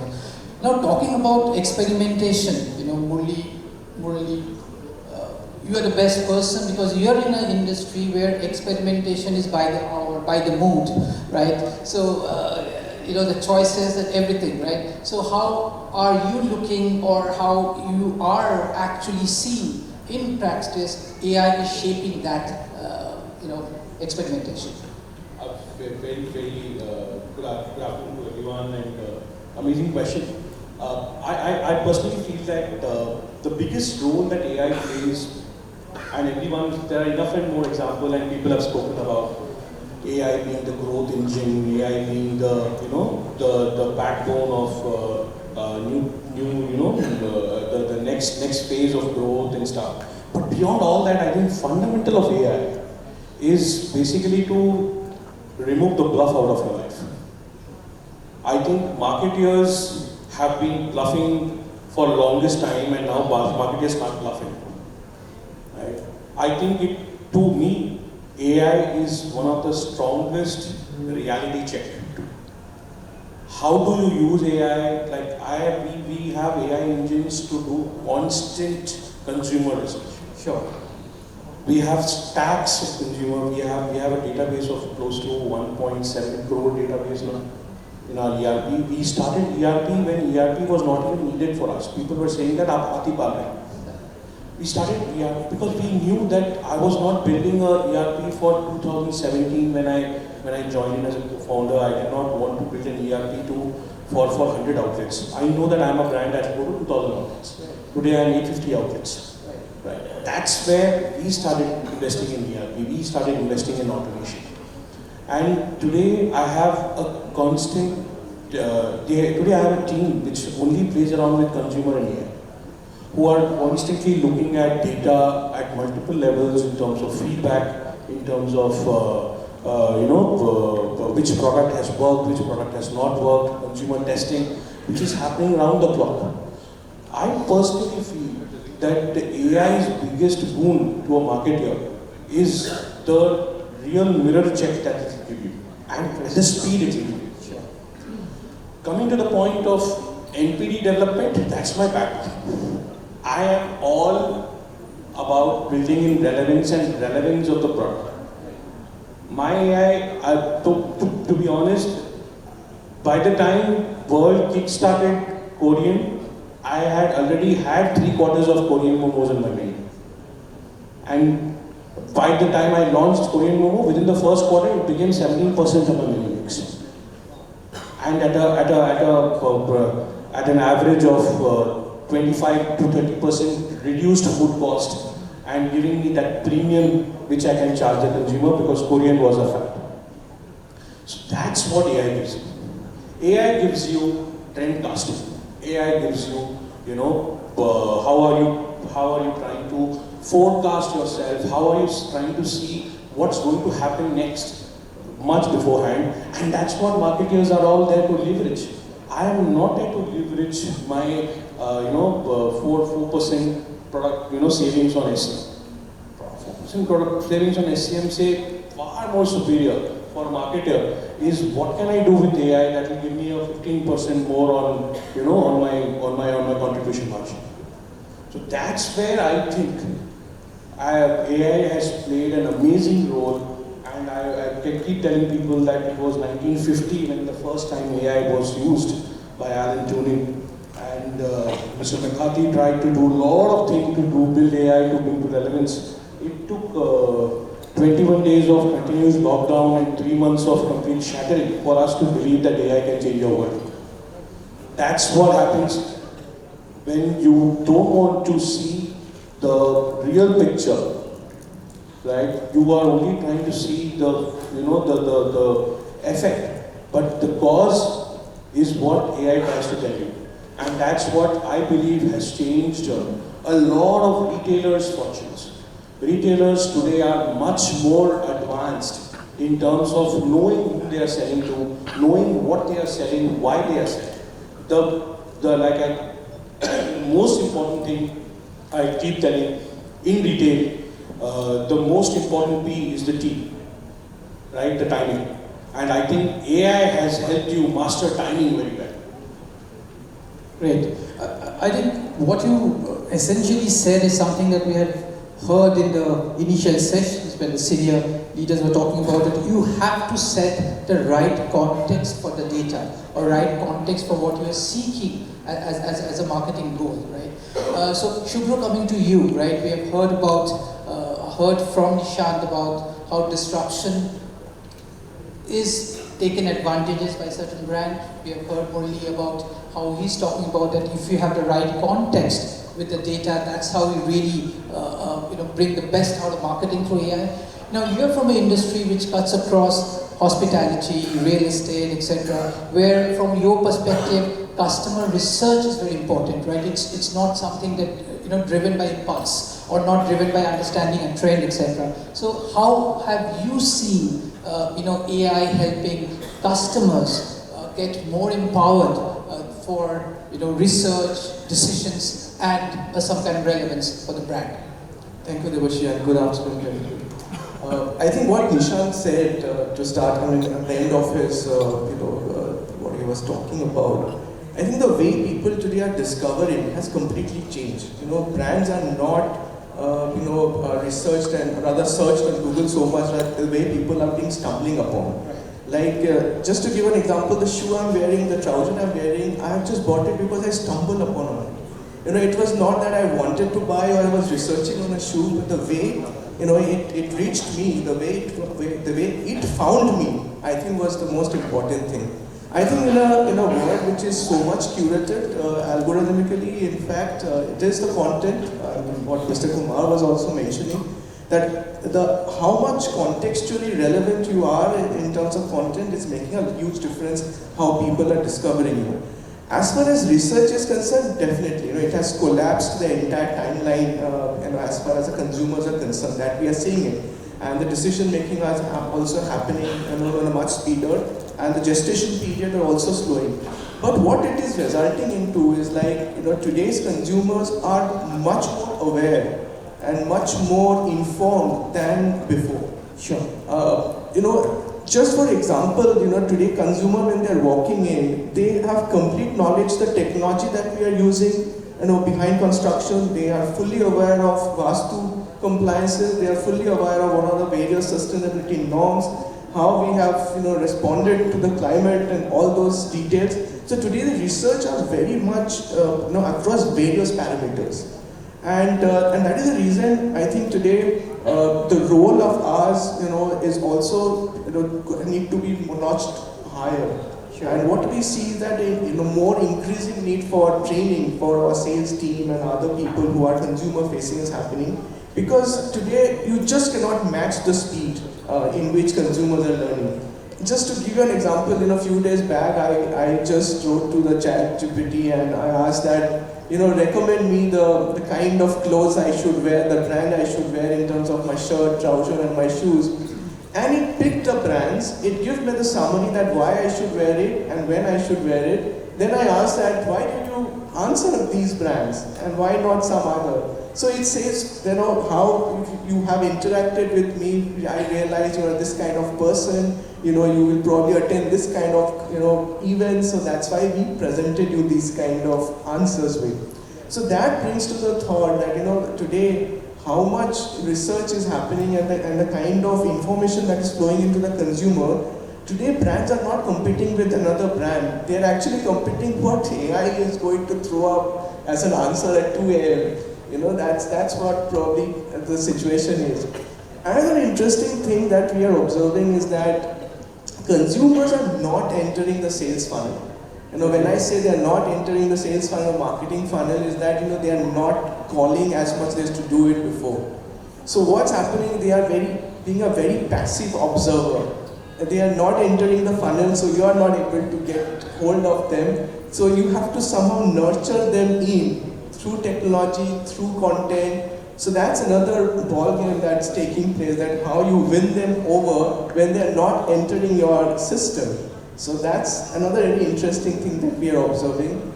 Also, I think, again, Mr. Kumar mentioned a little bit about it. I think AI is being also perceived as a neutral voice. Because that's interesting. Because today, you have so much of branded content, you have so much of influencers, so many other people talking about it very indirectly, that somehow people, when they're getting information in a filtered way, and also sometimes with right sources mentioned, they are finding that AI probably is a neutral voice. So yes, I think it is transforming the way we are looking at design, the way we are looking at content, the way we are looking at nurturing. the way we are training, the way we are aligning employees, it is having a very, very wider connotation in how we are evolving and how we are responding to this changing times. Right. I just like to, having said that, AI has actually moved beyond search. I think most of us sitting here would agree to this fact that AI is not about search. AI is not about consumer coming in, discovering you anymore. Yeah, AI has become possibly what a clergy was during the feudal age, right? And or a Panditji was there 15 years back or 20 years back for us. Think that Panditji ye kya karna chahiye hota hai. So AI has become that, and AI is not about telling you something which you don't know before.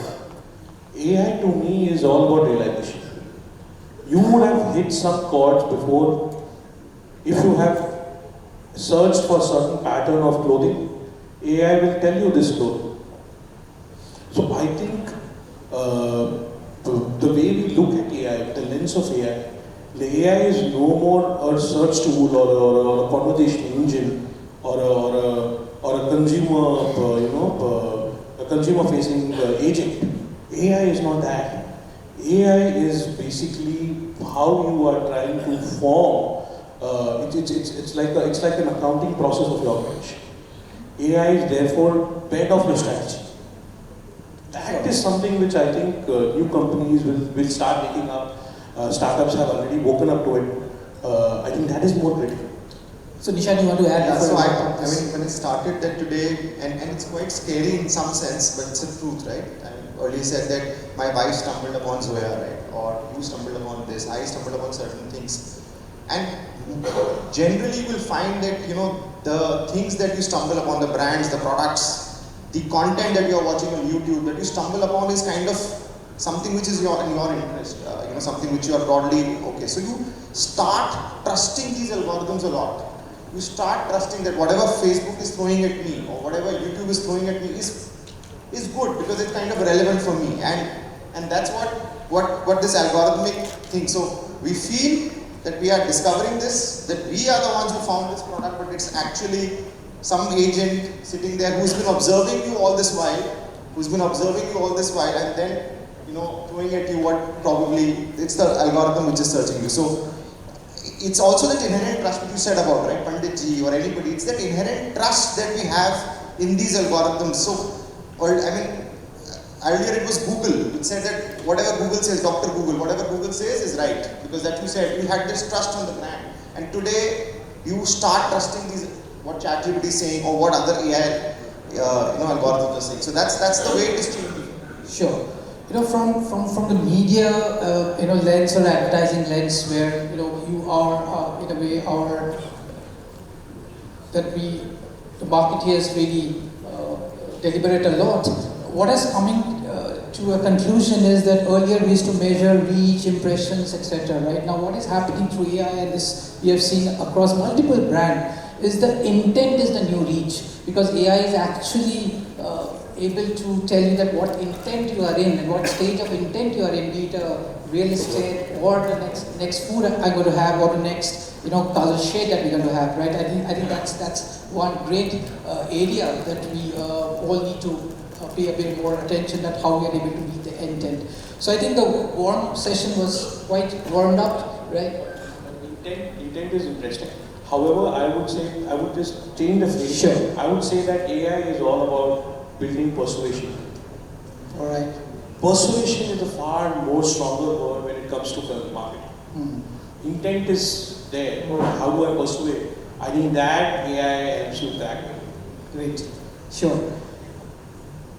Now let's talk about your specific industry, and Nishant, paint is a very critical aspect of lifestyle today, right? And Mr. Royce was very passionate when he spoke about My Color app, etc. We are privy to some of the workings of that. Now, in terms of this personalization and hyper-personalization that we have heard since morning, right? how has AI actually transformed that understanding into a product, and how is actually that benefiting your customers and vice versa, right? So let me talk to you about this My Color app journey and then how we have leveraged Sure. AI and then how it is now further helping us. So if you look at paint, when you want to paint your home, there are fundamentally two big decisions that you got to make. One, which brand that I'm going to go with, brand or product which I'm going to go with. And the second big decision is the color. What color? Now if you look at it, the brand that I may choose, I may have some point of view of it, but ultimately there is also a lot of role of the influencers, the contractor, painter, dealer. There's a lot of influence there.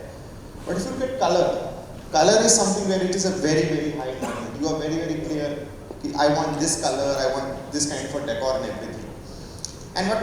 So now, what was the earlier practice with this journey? A painter will come with a big fan deck, with shade card with 2,500 colors to your home and says, ma'am, you can try this kind of a color. It's a big, heavy fan deck and it's very, very difficult to figure out of which color I'm going to go and then visualize how this wall is going to look with that color. It's very, very difficult to see some swatch and then say, okay, this is how my wall will look. Or how will this color go with my decor? Or if I want to do multiple colors, how it's going to look. It's a very, very difficult task. So there was a clear pain point for the consumer here. And we felt that yes, can new technology, can AI help us solve some of it? And if in the process of solving this, can we elevate the consumer experience and subsequently also gain some insightful information about the consumer? So what we did, fundamentally, I may call it a paint try-on app. Just like Lenskart, it's equivalent to that. So it's a color visualizer, computer vision based, where you click a photograph of your wall, of your room, and once you click it, along with all the furniture decor that you have, it will create an image, and then all the 2,500 colors that we have on our fan deck are fed in the app. So you can go check which color you want to paint on which wall. So you want to do multi-colors, you can put one color on another wall, one color on the other wall, and see how the wall looks. How does this go with my decor? How does this go, how is this overall thing looking? So a big consumer problem statement today is being solved using simple AI that we have. You may have gone and seen that I like the color of the wall of some, you went to a party with friends home and you saw a color of his wall, and today you don't remember that, but you can just click a photograph, you can put that in our app and the app will recommend you the exact color that, maybe a Szechuan sauce. Yeah. So that's what it can do. So this is, in a sense, it's a big thing for the consumer, and how, so I'll tell you the performance of this app, which will tell you how consumers keep lapping to these things. So we have never promoted this app. This was launched almost 1.5 years back. We have never promoted this app. We have got almost more than 4.5 lakh downloads for this. 4.5 lakh downloads for this for a non-promoted app. Average time spent here is 5 to 6 minutes, which clearly shows that how, for consumers who are looking for problems and how this can really solve their problems. And for us, what's interesting is that now, while at one way we also feed data, that okay, if you're in Calcutta region, we know that these are the kind of colors that that are preferred in this region, and if you go to north, more pastels are preferred.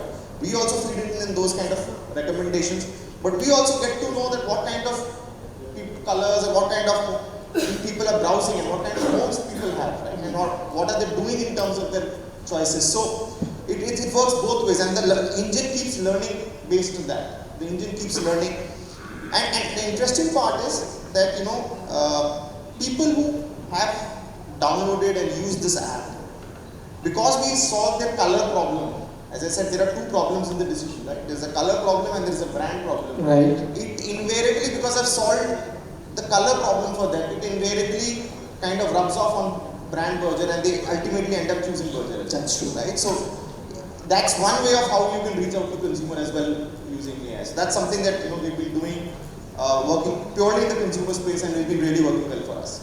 I'm just curious, at a personal level, has My Color app also reduced the argument level between couples? Yeah, I'm sure. We've not done that testing, but yes, definitely. they can fight it out on the app. Like, this is the walnut, but yes, definitely. Right. So Murli, Wow Momo is Wow, right? Then you introduced Wow China, right? We got used to it. Then you introduced, Wow Chicken, right? And now you have Wow Diner, you have Wow Kulfi. I don't know where it ends. So are you again using? I think this is something that, like you said, the intent, the persuasion. Is brands really therefore making these decisions based on or you're doing the other way around? You're putting a hypothesis out in the market and see that how people are reacting. So the extensions are completely based on research. Extensions are completely based on understanding of the TAM. See, chicken is something which when we were toying around the thought of burgers or chicken, where to go next, we saw a lot of flux of gourmet as a category growing. Right? It was very difficult for a brand that Wow to go to a gourmet, because Wow is, we're typically operating in a very masstige format. Right? But for us to take a leap for a gourmet, that time I got a little premature. What we felt was there's a single brand who's sitting at a 2,500 crore top line and saying that, boss, I will be at a 10,000 crore top line in the next 5 years to 10 years. We said that why don't we just be part of our participative strategy.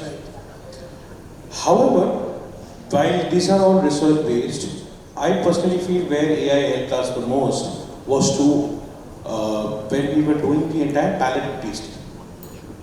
So for example, I'll give you one of the strongest example for us, and that has worked very well. Across 150 odd malls in the country, all our DMPs are AI based. Okay. It changes the products, changes the pricing, what is shown on the DMP as per the day, the time of the week, the day of the hour of the day of the week, time of that particular day, and based on the traffic which the amount of people who are walking in and walking out. Also calculated to the target of that store for that month. Okay. So, for example, you might enter a Galleria market, a mall in a Galleria, Gurgaon Galleria, and you realize that my chicken Darjeeling is sitting at a 229 on a say Wednesday evening. Sure. But you might just walk into say a Sake and realize that my chicken Darjeeling is sitting at 289 on a Wednesday. That is dynamic pricing that has been built due to with the access of so we have an entire dashboard which builds in locational intelligence, which gives me the number of banks around that particular store, right. Number of corporates around that particular store, number of households around that particular store, number of Maruti owner, Hyundai owner, Honda owners around that store. It tells me it's basically a footfall footfall intelligence platform which is custom built for us. We have built it in-house.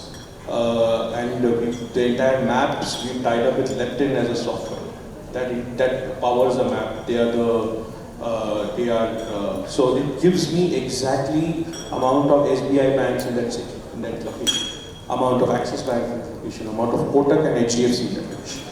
This all gives me, and I make a standard of saying that okay, this is platinum A, platinum B, platinum C, gold A, gold B, gold C, and I have close to 32 stratas. In that strata, as per the bill cuts of that store and the target of that store, my pricing changes. And there's an experiment which I've done in around I said 100, I think it's 75 odd malls. Right. But it's completely changed my battlefield. Sure. So possibly you will enter and you will not even see Darjeeling. You might only see possibly a Kurkure Momo, because that area is allowed about Kurkure Momo. Kurkure Momo might be 17 or 18% or 25% of a mix in that store. So Darjeeling Momo might not be the preferred visual also in the DMB. Understood. That's AI doing to us. And that's what I think younger brands like us are adapting to it. we believe that this will change us. We believe that this is AI, and I'm sorry, I also wear a hat of co-founder, therefore I always talk business. So therefore, मुझे लगता है कि this is the, ये धंधा है. Absolutely. Beyond consumer, beyond marketing, beyond advertising, beyond discovery, stumble, bumble, etc., etc. It gives you moolah. And that's how I think brands will start using. And that's how marketeers are possibly the only breed in that boardroom who will understand this, and they will have the biggest power in the future. The CMOs will not remain CMOs anymore. CMOs will become the chief controllers of the company. If we embrace data, if we embrace AI. Great. So again, wearing the curious consumer hat, does your AI still able to figure out that people dating consuming more or people fighting consuming more in war? Mostly dating. All right. But just one thing, I always thought that hotels and flights do dynamic pricing. But this is news that when I go out, that's also dynamic pricing. So Shubhro, unfortunately, you cannot afford dynamic pricing, right, in your industry, right? Yeah, in hospitality, of course, it's there. Of course, there. But again, coming from your industry, where the decisions from consumers are largely informed, research, planned, right? It's not very dynamic of that. So there, what is the role that you have seen, or you have, as an entity, as Ambuja, how you have implemented any of these into your marketing or product or any of your ventures that you really plan? So, of course, we all realize that experience has been the new currency. And sure. If we look at it in the other way around, convenience is also the new loyalty. Now, based on that factor and based on that belief, as an organization, we have been very heavily investing on process intelligence. Because if you look at the way our industry functions, there are too many intricacies, and the key differentiators for us is the kind of space that we are building.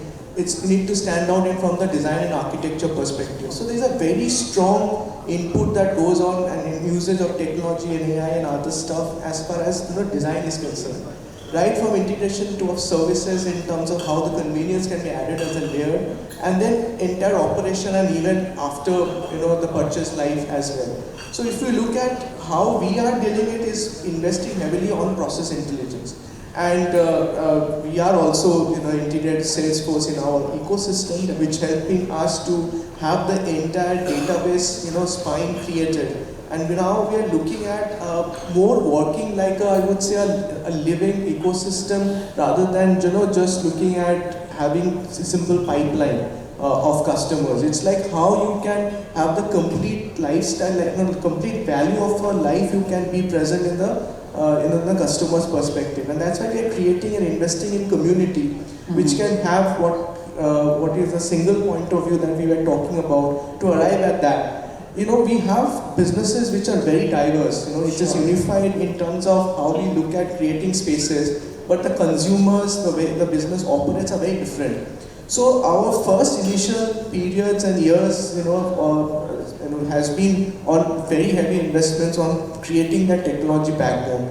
And now we are adding all those layers of intelligence to improve the processes as much as possible, sure. Which is the one side. Then yes, marketing definitely today we just cannot leave out the way we are reaching out or way we are creating content, way we are need to align ourselves. The role of AI in marketing or newer technologies in marketing definitely play. But I would say it's very much to add convenience, create a more frictionless journeys for our consumers. That's where we are very heavily focused right now. Other than anything which is probably seen in front of what is happening, in the back, a lot of things are happening because for us, the foundation needs to be very stronger and the ecosystem needs to be a lot more optimized, and we can be able to leverage a lot more better in terms of delivering that kind of convenience that can help create the differentiator. Absolutely.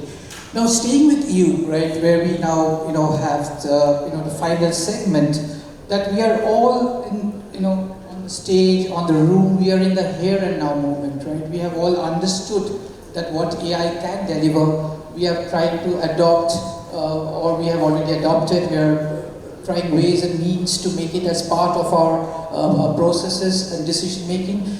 Now sitting here in 13 December 2025, if we are to say a bit of crystal gaze for the next 1.5 years or 2 years, is there any one thing that, as a marketeer, I mean, you don't have to wear the hat of from the organization you are, but as a marketeer, as a consumer, right, who is buying his shoes, depending on AI, right, is there one or two things that you believe is going to really change further or disrupt further, or we don't know? I think we are all talking about the shift in technology, but I think the biggest shift is happening in human expectation because of that. I think the greatest challenge that we face is that how we align to those expectations, because it's continuously changing and evolving faster. And from that perspective, I think the marketers or brand managers, how they respond with this kind of a changing situation through empathy, through clarity, through a lot more consistency, as well as I would say a lot more sensitivity and responsibility will be a very, very important factor. Secondly, I think what AI is doing, it's creating a very democratic world. If you really look at it, right, from content to data interpretation to production, we are living to a world, or rather moving to a world which is very univocal. Now in that univocal world, you just cannot be just doing more. You need to choose better, and probably that is a reason I think, from Abul also, the gentleman was mentioning about the role of how,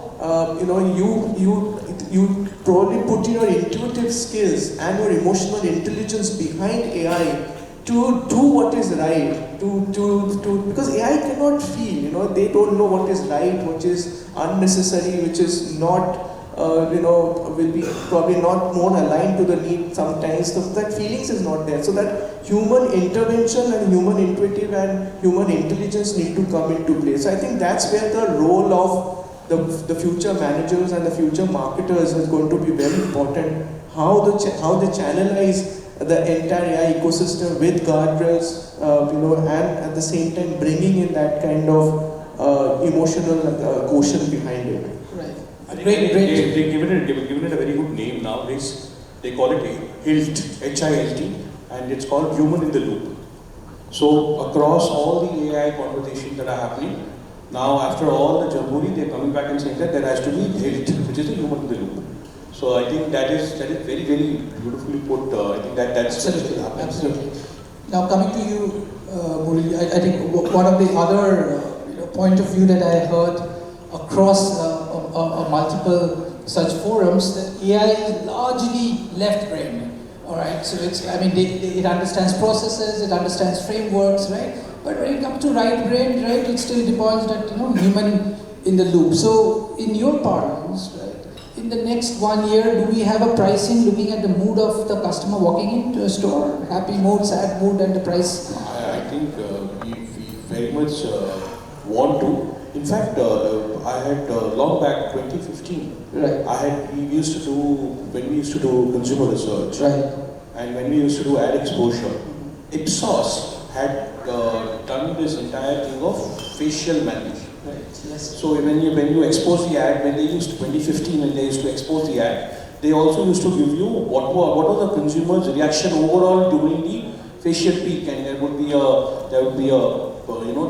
peak, there would be a flag, there would be a fall, there would be a curve, there would be a punch, and that's how content creators of today, they start with a joke, then they take it to a crescendo, they come back with a satire, they end it with a punch, and then they go back to rolling in the loop, which is they go back to the first joke. That is how the content creators are creating. Like, when Sara joke bol diya, फिर बोल दिया हाँ पापा तो पुल टूटा हुआ है पापा ने बोला. It's like that. So that's where. So AI is enabling these entire mechanics, which is maneuvering your content viewing. And that content viewing is what today I think in future will become what you are saying, that I would enter if your girlfriend is happier with you, possibly you will pay 199 and not 99. Right? I said girlfriend, not wife. that also depends on the mood that I'm walking with the girlfriend. Okay. Right? So that's about it. All right, Nishant. Again, it's a very colorful example. So coming to you, paints and colors. Again, looking at the future. Of course, the future itself is now very much diluted. But when you look at as a marketeer who is into consumer segment, lifestyle segment, etc., what is that one or two things you believe will kind of really impact the way you are doing business now versus what you have already made a start, but in the next 1 year, a bit of crystal gaze in there. If somebody in this room or in this world can predict what's going to happen in next 2 years in this technology, I think he's joking or doesn't know anything. The way the technology is evolving, the way the whole thing is evolving is at a crazy speed today. I don't think there are people in this world who understand AI and how it's going to be leveraged right now. I mean, there are very, very few people who get it. So for me to say that what would be 2 or 3 things or one thing that's going to be there, I can't say, I can't predict. My only thing that I can say is that yes, I believe how do we leverage data, how do we leverage AI is going to be becoming increasingly a competitive advantage for organizations. And it's very, very important that all of us go with the flow, understand what's working, what's not working, keep learning, keep adapting, and that's the way, I think is the way. Otherwise, you can't wait for an endpoint because this is an ever-evolving situation. I mean, I heard a podcast where Elon Musk said that probably in 7 years or 8 years, work will be optional now. You can think on those lines, right? That AI will take everything and work will be optional. So you don't know, you cannot, the way the technology is coming, you really cannot predict how this is going to evolve. So that's from my side. One point which I would leave with my subjection to about AI. I am definitely sure one thing AI will do, which is today it tells you what to do. In 2 years down the line, it will exactly tell you what to do. I think that is what is more important for us to embrace. We all are trying to figure out what to do with AI. When we go to AI, tell us what should I do. But no, go to AI and ask, Baba, tell me what I should not do. And if that, I'm sure AI is going to give it. In fact, staying with what you just said, there is a very interesting AI conversation one marketeer has put up in his channel that he had asked AI that where do you think is or which city is the capital of France? Of course, AI said it's Paris, and he just wanted to have fun with AI. He said, my wife feels that it's London. So AI replied, I don't think she's right. And he replied back to AI, you don't know my wife. She's very, sure about her facts, etc. And she thinks it's London. So the AI was saying, working, researching, and it came back, well, if your wife thinks it's London, then we have a new capital of France via Paris, right? So it's like, what they are saying, and if you really, contextualize or push it back, maybe it has its own way of doing. But it was really wonderful to have 3 of you here. I think what we have heard from your perspective is something that's really interesting. And next time, I will be conscious about the pricing that I see it well, for sure. That's one trade secret that you have kind of let out. I think we don't have any provision for questions, or we have questions. We can take a couple of questions. All right, questions, yeah. Yeah.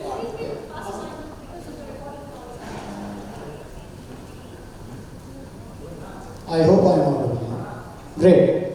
See, my name is Shivayu Bhattacharya. I guess a lot of people out here know me. I work on growth marketing, and I also work on ethical AI adoption. So, to all 3 of you gentlemen and you, thank you so much. But my question is this. One, in India, we are facing, and all 3 category of yours faces, and I'm sure all categories, all logos.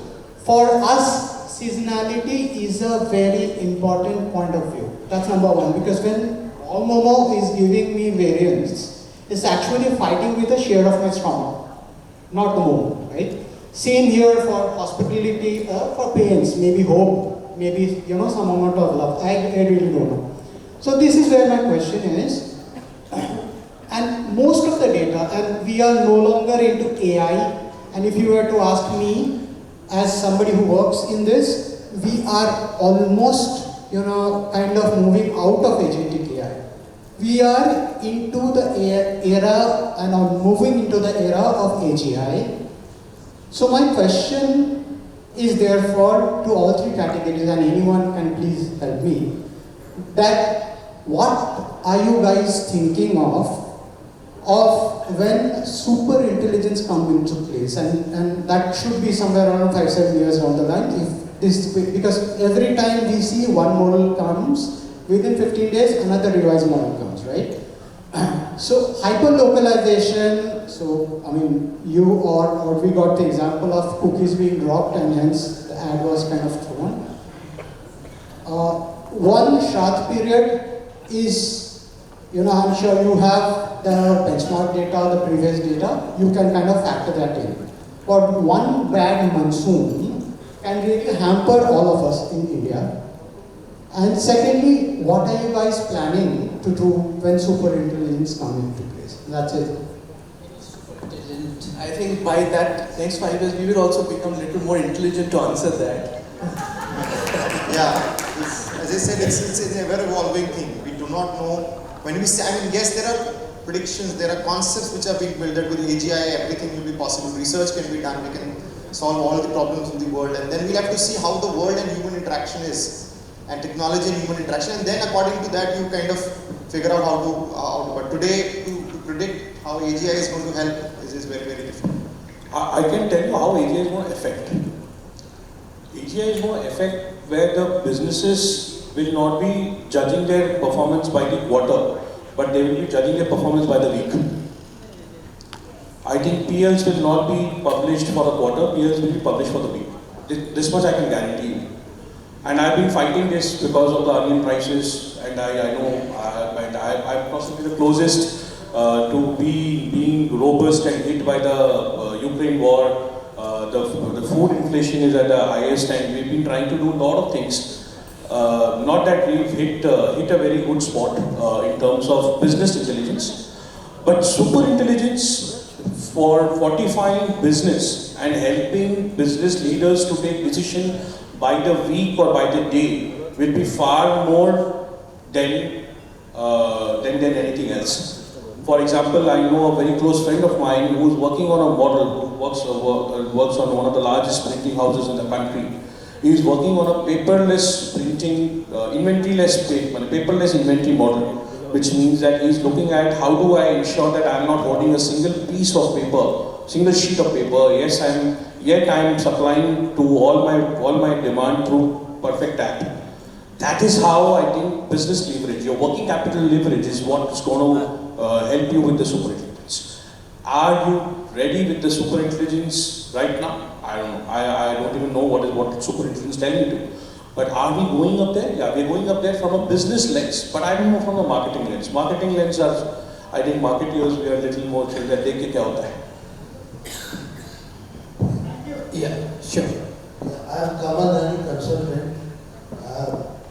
First, one or two observations. You are highly expert and highly skilled and technical in AI than me. Now, Google is very, very vague. If you ask Google, yesterday I searched where to buy branded ties in Kolkata. And Google gave the names, 10 brand names, out of which 8 were not available in India or Kolkata. Okay, this is only yesterday evening. So Google is very vague and it's a worldwide. This is my observation. You may totally disagree with me. Number 2, my question is how far one should depend on AI. This is the biggest question you should ask yourself. AI is not the end of it. As far as personal relationships are concerned, AI gives you wrong answers. I've checked myself. If you ask who is the son, daughter of, if you are not staying with your son or daughter and he or she is abroad, AI gives you wrong answer. I've checked myself on this AI. So how far one should trust AI? What is the percentage of accuracy of AI? How far you should trust AI. And ours is a very vast country. See, there is a very big difference between US, Western Europe and India.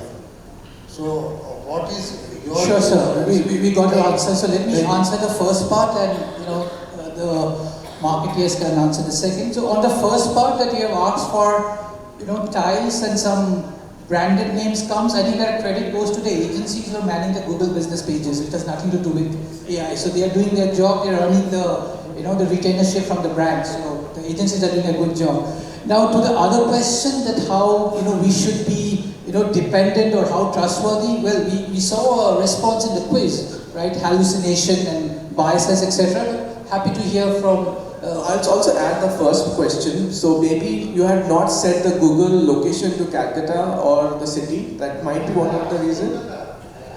Not Kolkata, you might have asked, but your setting in the location also need to be Calcutta for Google. So that's how probably when they prompt, they will first ask which location are you need to allow Calcutta.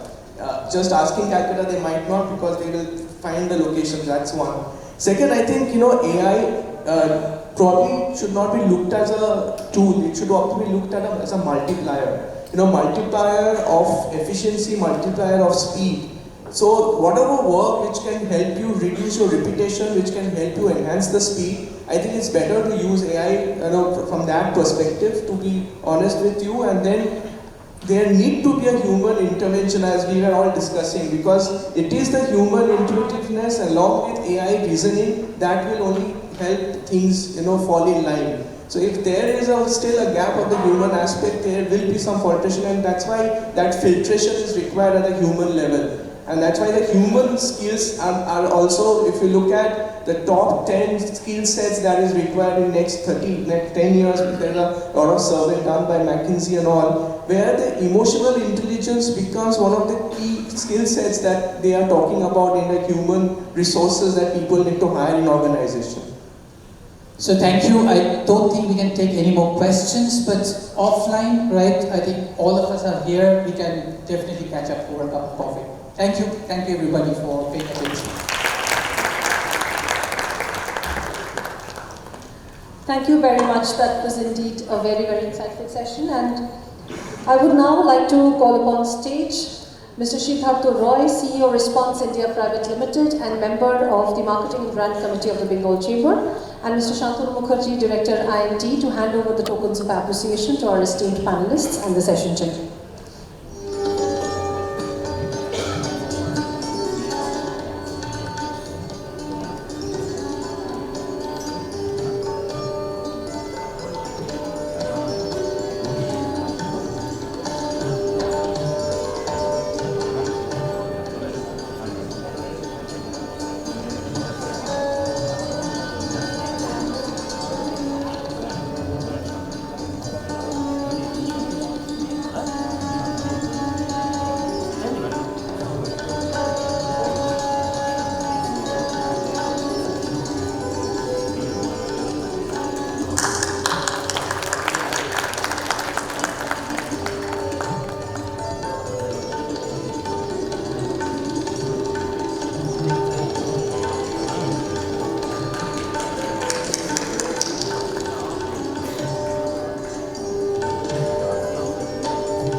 Applaud a little louder.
Thank you so much.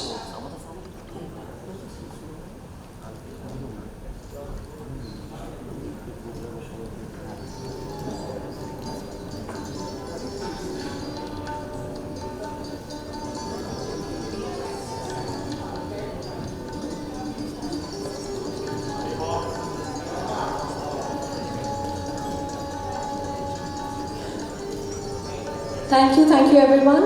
And now we move on to the second panel discussion. We are a little delayed for lunch, but we had a little delayed start. The panel discussion that we're going to now have is Trust in the AI Era, Ethical Data Handling and Building Consumer Confidence. And this session will be chaired by Mr. Navarun Sen, COO Century Plyboards India Limited and Vice President, the Bengal Chamber of Commerce, as well as a member of the Marketing and Brand Committee of the Chamber. He is the co-chairman of the committee. Welcome on stage, sir. A professional with 34 years of industry experience, Mr. Navarun Sen has experience in multiple functional areas like sales, marketing, supply chain. He has overseen manufacturing, customer service, telecom network operations in companies like United Spirits Limited, McDowell, VST Industries, Pepsi, Mahindra Holidays, Telenor, and since 2013 has been with the Century Plyboards India Limited. He has been handling P&L responsibilities for the last 20 years. Welcome, sir. Now we welcome our first panelist, Mr. Abhishek Rumta, founder and CEO, IndusNet Technologies Private Limited. Mr. Rumta founded INT in 1997 while still in college, out of curiosity and necessity. With no capital and no blueprint, he took a leap of faith that led to the building of one of India's most stable digital services firms. Over 25 plus years of experience, INT has scaled globally by focusing on value, customer obsession, and execution. Welcome on stage, sir.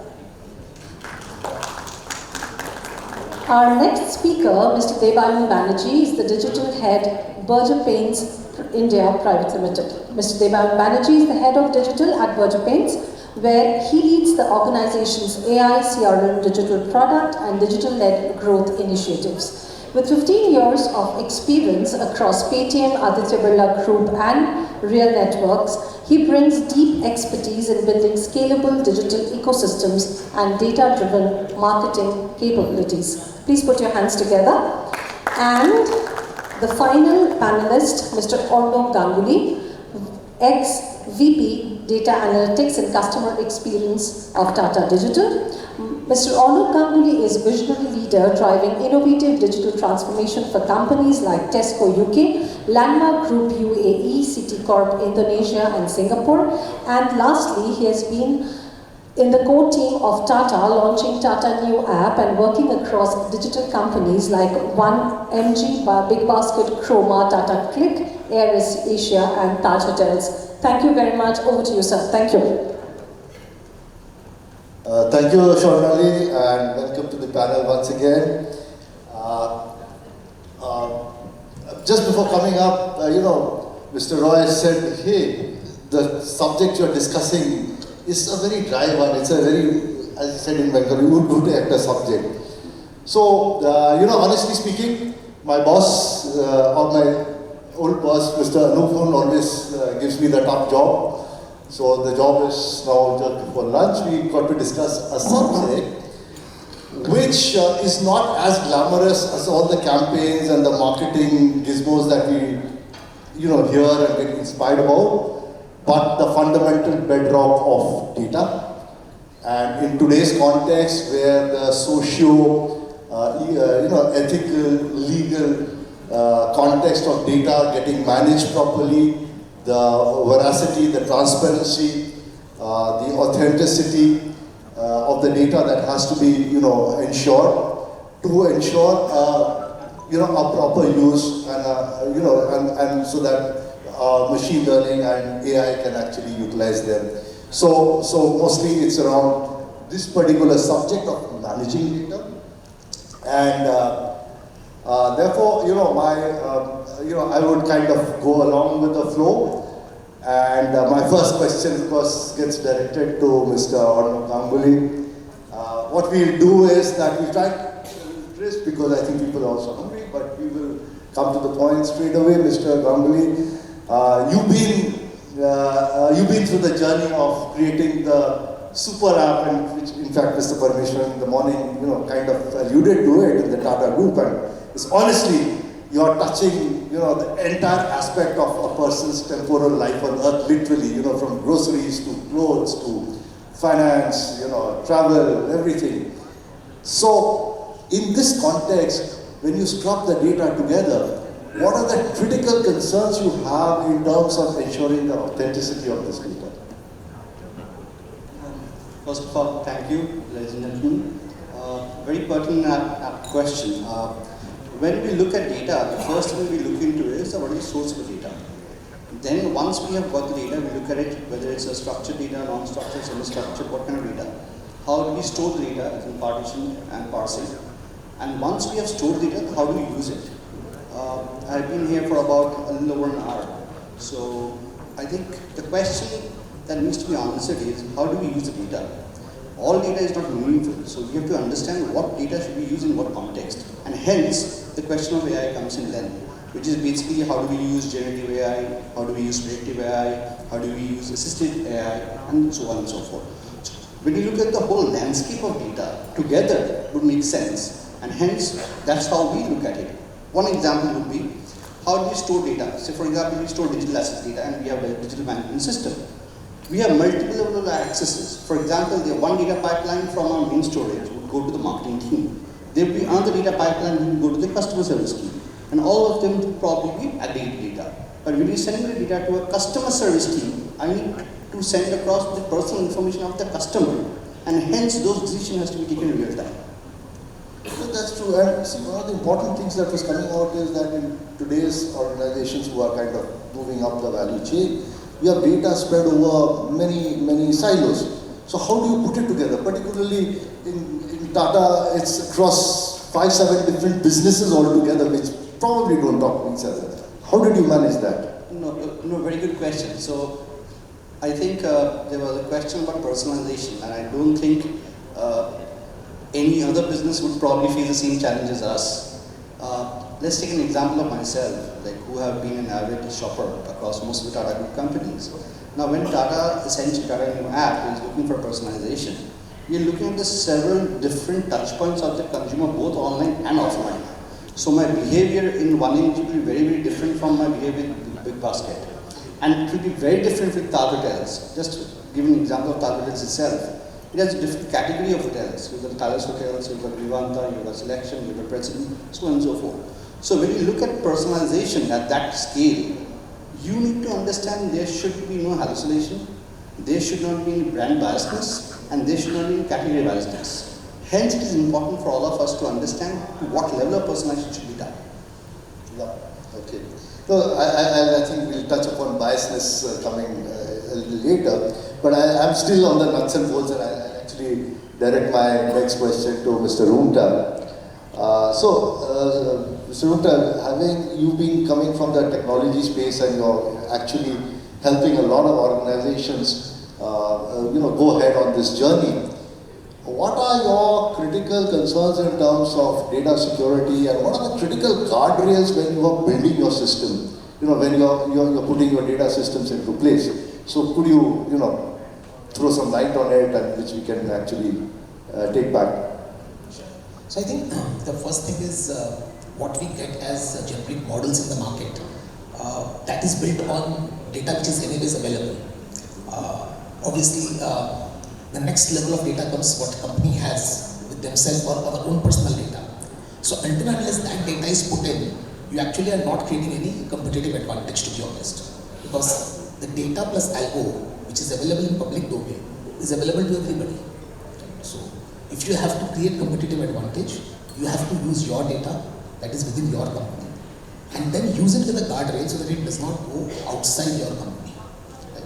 Now those guardrails, logically, yes, I think we all are working on it. There are technology which can be put in, but at the end of the day, I think it will all boil down to our own ethics. And ethics doesn't have a very clear definition, unfortunately. And it's going to get murkier as things progress. Especially with the kind of personalities who are running these large corps. Many of them have very little regard for our benefit or our good. So I think we are moving into quite a dangerous territory in that way. So I think our job is to first of all have explainability that what data is there and do we have control over the data that is being used by these models. That's number one. Number two is that what is the process in which some AI model or an AI tool is reaching to a conclusion. I think we all have the right to know that. And last but not the least, it is also very important that it is open source. Right? And I have been advocating for it for quite some time, that all these AI systems that we are building has to be open source, because you can build the most smart product in the world, but you cannot trust it unless you can see how it is processing information and what logic it applies in processing information. So I think making it open source can be the least companies can do. And then the other challenge comes, if we make it open source, then how do we compete in the market? So I think there are multiple forces competing against each other in this very fine topic that you have touched. And that might be one of the roadblock for AI to go big. And it has always been the case. When technology moves faster and ahead of governance, risk management, and the overall ethical framework, that technology has to take a step back. So in my opinion, I think AI will have to pause and take a step back till the world catches up. The human being catches up with how it is going to treat us. No, I think you touched upon two important things. One is, of course, as a guardrail, you talked about it's your company's own, ethical way of handling things. And second thing, of course, you talked about was in terms of how the data is going to get used, and therefore, that's how you build it. So, are there any legislations right now in India which is governing, especially the ethical use of data? Anything you can throw light upon? So, of course, we have DPDP Act, which basically tells that we have control over our data. That's in public domain or with a company. But honestly speaking, being a practitioner, I still do not see the level of awareness and the level of rigor that companies need to apply to maintain that. Primarily reason is that the penalties are not going to be applied. We all know the penalties will not get applied at that level the way Europe does. So unless the example set on that line, I don't think companies will really take it that seriously. And I think, when I meet a lot of senior business executives, most of them are not even worried about DPDP Act. So I think this is one good step in that direction. But I think our data sovereignty, right now all these are in law. Right. But you know very well that law is as good as its enforcement. So we have to see how well all these things are progress. That's true. Okay, moving over to you, Devayan. And I can kind of empathize with you because I also come from a legacy brick and mortar kind of organization, and we are not really completely integrated network way of doing business, though of course the Amul example was wonderful, in which Amul has been able to create an integrated network of their entire business. Having said that, in Berger you have various data sources, because you're collecting from various sources, and which are so the problem is of the truth of the data, and how do you ensure that you're able to put it all together. So what are your strategies of collecting the data and ensuring the truth element rather than a stated, Correct. So, good afternoon all. Though it is just a pre-lunch session, so I thought that we will make it more contextual with DPDP discussions, etc. in place. I will just bring context of paint industry. So in our industry, typically there are multiple customers. Actually, the customer is a dealer, the customer is an influencer, the customer is the end customer, and actually, sir, in our industry, data becomes all the more important. Even though it's a legacy industry, the onus on us to preserve a lot of data and actually extract value out of it becomes all the more important. I'll tell you that today, consumers, while obviously in paint industry you cannot digitally start painting people's houses, right? But you still, the consumers by and large have started discovering, also, deciding on this high involvement categories such as ours online. Therefore, we've started collecting. The most important source of collecting end customer data is our always on performance campaigns, from where we get intent data from Google, from Meta, and that becomes always on kind of a collection methodology for the customer data.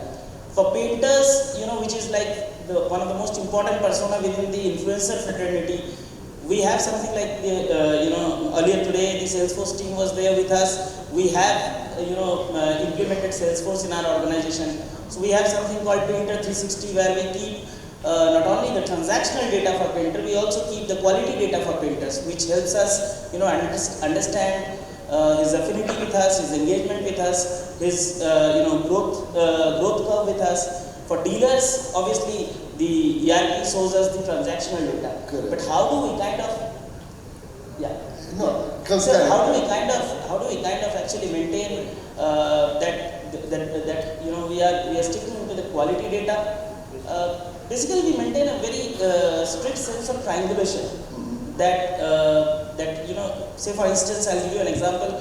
We do not consider the value of a sale or value of a service unless and until it is triangulated. Very interestingly, and this is something that we have devised, that say for instance, you have come to a Berger website and booked in a painting service requirement. So, ladies and gentlemen, we have one of the most innovative painting services called Berger Express Painting, which is where you can come to our website, fill up your form, and the one expert contractor will come visit your house and give you quotation, etc. You may accept the quotation, but until and unless the painter places that on his app as an order, as a second check, and then it goes to the dealer for him to accept that this particular material has been purchased, which is the third check, we at an organization do not consider that as an entire sale. And that is the triangulation method, just as an example, which is helping us to stay at pace and stay with quality data, with an understanding that whether the sale has happened or not. Correct. Yeah. So those are the things. Yeah, that is there. All right. So I'll come back to again the ethical, legal part of it. My next question again goes to you, or is that what do you consider as data transparency? Is consent enough, or do we need to explain to the consumers how we want to use the data? What is the best practice around it? What are your takes on it? Because this is where it's impinging on privacy as well. Sure, I'll take a stab at it, and I'll talk from the purview of my experience across working in different countries. See, when we talk about data transparency, the most that as an individual we would know is probably that I'm accessing a website or an app, and there's a privacy policy or terms and conditions that comes up. You just do a check mark, and you're done. The challenge is about 90% of the people who are into the world of marketing and branding does not even know what is customer data experience or enrichment. But today when we look at different companies across India as well, they are into the world of data enrichment. Now how does it happen actually? Say for example, we have got a set of data. Now we will collaborate with say a Pine Lab or with say a MasterCard or Visa to enrich the data. So there is data collaboration that is happening, right? And it is happening at the individual level. So are we saying that we are going to stop that? No, because the ultimate objective of any organization is to give the best experience to the customer. So when that is the ultimate objective, you have to enrich your data. So when that is happening in the background, the question of data transparency is not there, it's still a murky. Right. The reason is because today if somebody tells you that I'll give you the best experience when you come to my website, that is taken for granted. The moment as I go as an individual or an organization goes as an individual to the end customer and tell them that you know what, to give you the best experience, I have to collaborate data across multiple such endpoints will actually raise a lot of eyebrow. So then hence the question of transparency is limited to the organization and partly to the end consumer. Correct. So you don't actually go back to the consumer. But tell me from your experience, have you seen consumer pushback, at least in the businesses that you've handled, and or consumers are just I'll give a perfect example. And please don't quote me here. Let's say take an example of say Taj Hotel, right? You're more likely to give your age, gender, your birth date, your marriage anniversary dates because you want to get a personal experience, right? Same way when you go to a Titan Tanishq again, in an example, they would have some lineage of data as well. But when you come to a hardcore e-commerce platform like a Chroma or Tata Click, you will have lesser data.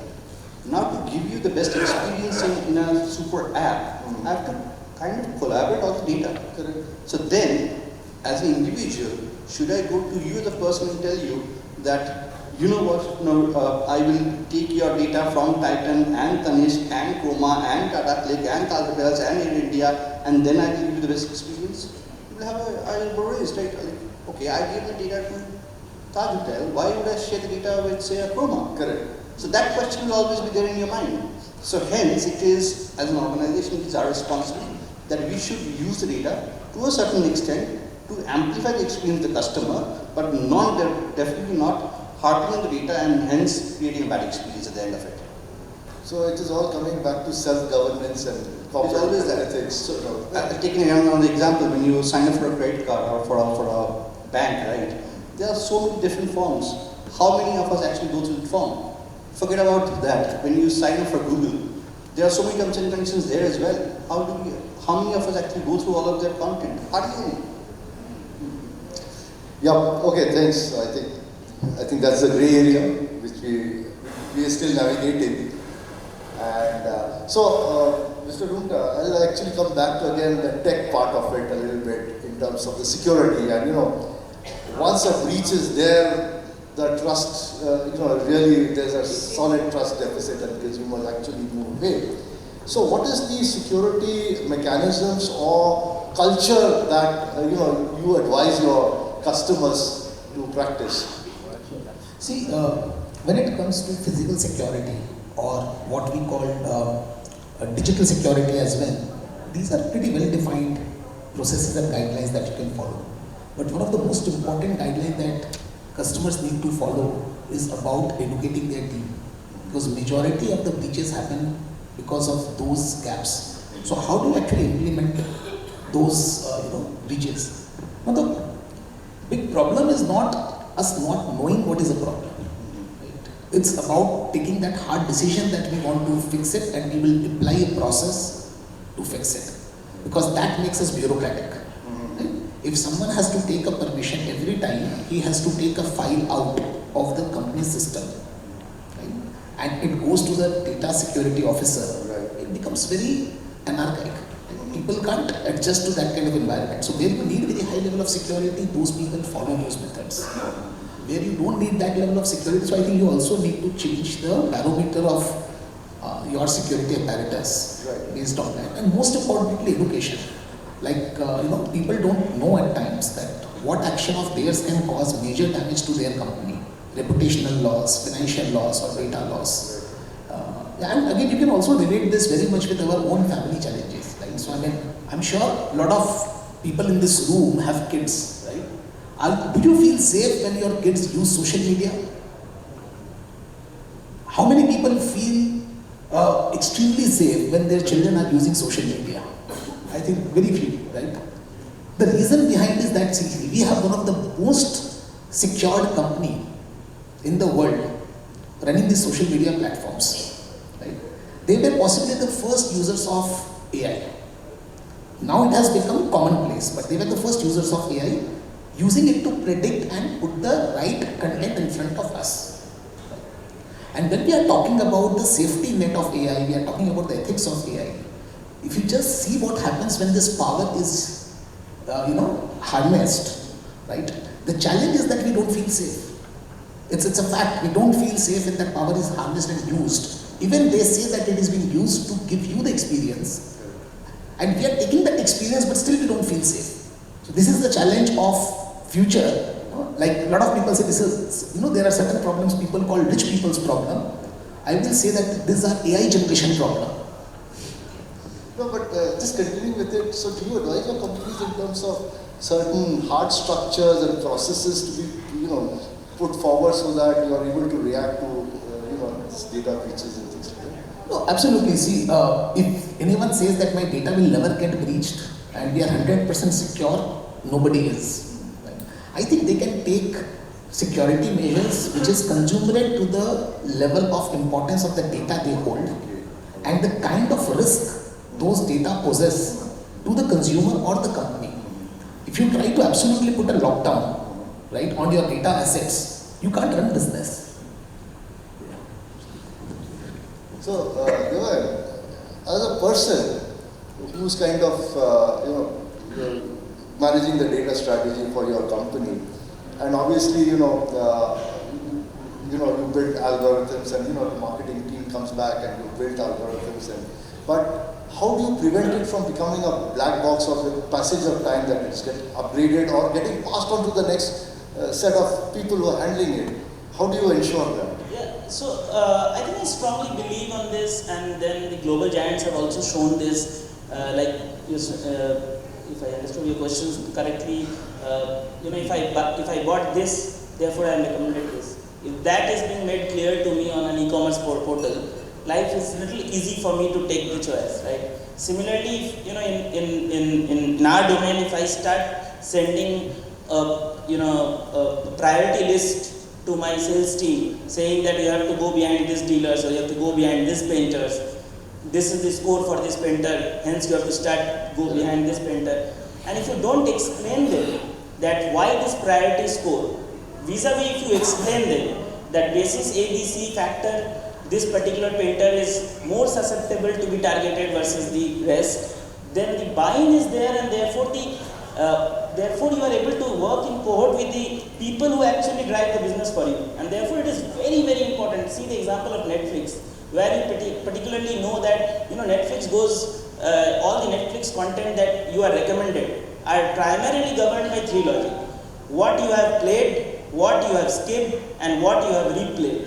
Similarly, when you are told that you played this, you skipped this, and you replayed this, and therefore you are suggested this particular content vis-a-vis others, then you know that obviously I am giving personalized content with a factor of understanding that why.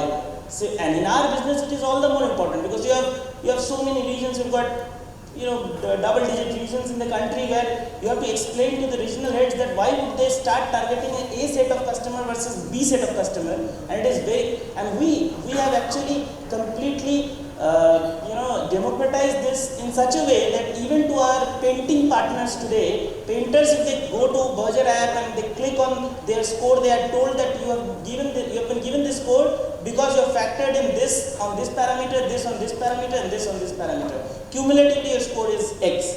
That gives the drive to the, the transparency gives drive not only to the internal employees but also to the painting partners who knows that, okay, you may disagree with the factors, but the company is transparent and democratizing the information for you to know, and even for the competition to know that we are giving you high priority stack because of X, Y, Z factors, because the company believes in this factor. And that way, a digital person can partner with a business person to drive value for the organization. So that's a practice. Absolutely, and in our company it is a belief of the leadership, it is a belief of the people at the mid-management that it is very, very important to pass the reason also to the end user of why they have to do something, instead of just passing a recommendation and they start going behind it. Whether it is painter score, whether it is customer score, whether it is dealer score, we follow the same logic, and we are trying to build upon this. Great. I think that's a very critical part, people understanding the reason and therefore the biases when they creep in, we're able to recognize that very early. So Arnav, again back to you. Very generic question. We've been talking about hyper-personalization, one customer. So where do you draw the line between, segmenting and intrusion? Okay, I'll take this with a pinch of salt. See, today the life of a marketer is very difficult, and I'll tell you why. If you go back about 20 years back, the medium of communication to your end audience would most likely be a newspaper which is print media. Television media, you have very few channels, right? And if you're lucky enough, you would probably do a little bit of email and SMS marketing. Now when you look at the current era of marketing, you look at the number of channels of communication. Right from alphabet, where you have Google search, you have got video, you have got display, you have got ads up, so on and so forth. In Meta, you've got Facebook, Instagram, WhatsApp of the world. Apart from that, you still have email as one of the component. In television media, you've got the general viewership, which is the ZTVs of the world, along with the OTTs of the world. And given so many options, the life of a marketer is not that easy. Now, if you look at the success metric of any marketer, at the end of it is either a ROI or return on ad spend, which is ROS, right? If we go a little bit deeper into it, you will feel that, okay, there is something more to it, which is basically incremental value. Now, this incremental value will come essentially from the concept that, okay, is it a new customer fee for me or a repeat customer for me? If it's a repeat customer, am I getting more value to the basket and hence the overall revenue I'm getting from the customer? Now, this is very generic, and let me make it a little more complex. As a marketer, I'm trying to reach out to the audience. That is my first step. The next step is, with what kind of creative will I go? Number 3 is, should I give a discount or I'll give a state offer or a bank discount or so on and so forth. What channel of communication should I go with? Will that be a WhatsApp or a Google or a Facebook, so on and so forth. Lastly, at what time of the day and day of the week should I reach out to them? Having so many complexities is not that easy. Hence the world of AI, because that will facilitate and take a lot of decision for you and help you drive marketing. So I guess, the intrusion part of it, if you understand your customer properly, and at the end of it, we heard all through the day that context and understanding the customer behavior, and therefore at what point of time you talk to him or her will be seen as intrusive or not intrusive. Absolutely. And how you communicate. I think that's where absolutely. And I'll take one example. See, as an individual, I prefer looking at most of my communication on WhatsApp, either earlier part of the day or at the later part of the day. Now, if that is a habit, and the marketer is able to understand that habit and reaching out to me at the same time, it's not intrusive. And obviously, if you look at it, and there are so many marketers out here, right? You go and ask any one of them, over the last 20-30 years of marketing, there is not a single tool in the market which will come and tell you, this is your audience, go and get them. Otherwise, the conversion rate for any e-commerce industry would have been 30-40% and not struggling at 5%. If you look at the conversion in the store, that is still people are struggling there. So it is a perennial problem that goes on, and we have to understand the market, the channels, the logic, the models, so on and so forth. Like today, there are so many models like ChatGPT 4, 4.5, then you look at BERT, you look at Llama, all of these are models. How you effectively work with these models and how you encompass. Marketing is not has to work in silos. It has to work with data-driven models. It has to work with the data team. It has to work with the customer experience team. It has to work with the product team together to make it a success. So, the next question, Mr. Umta, is again getting back to your customers and, from your experience, or rather I can tell you from my experience, we in our organizations, because we are stumbling so that we don't miss the bus and we keep doing pilots after pilots, there's a certain fatigue. What's your take on that, and what's your advice to all of us? So I think, see, when we are doing pilots after pilots, the source of that is ideas, right? Which is a lot of ideas keeps going around in the company, and they become the source of the pilot. And I think the fundamental problem is that. So when you put idea ahead of the problem, right, then there is a problem. So problem has to come ahead of the idea. What are you trying to solve? A lot of times companies don't see that. So if I would suggest that as a business, put down your overall company's, what I call business model canvas.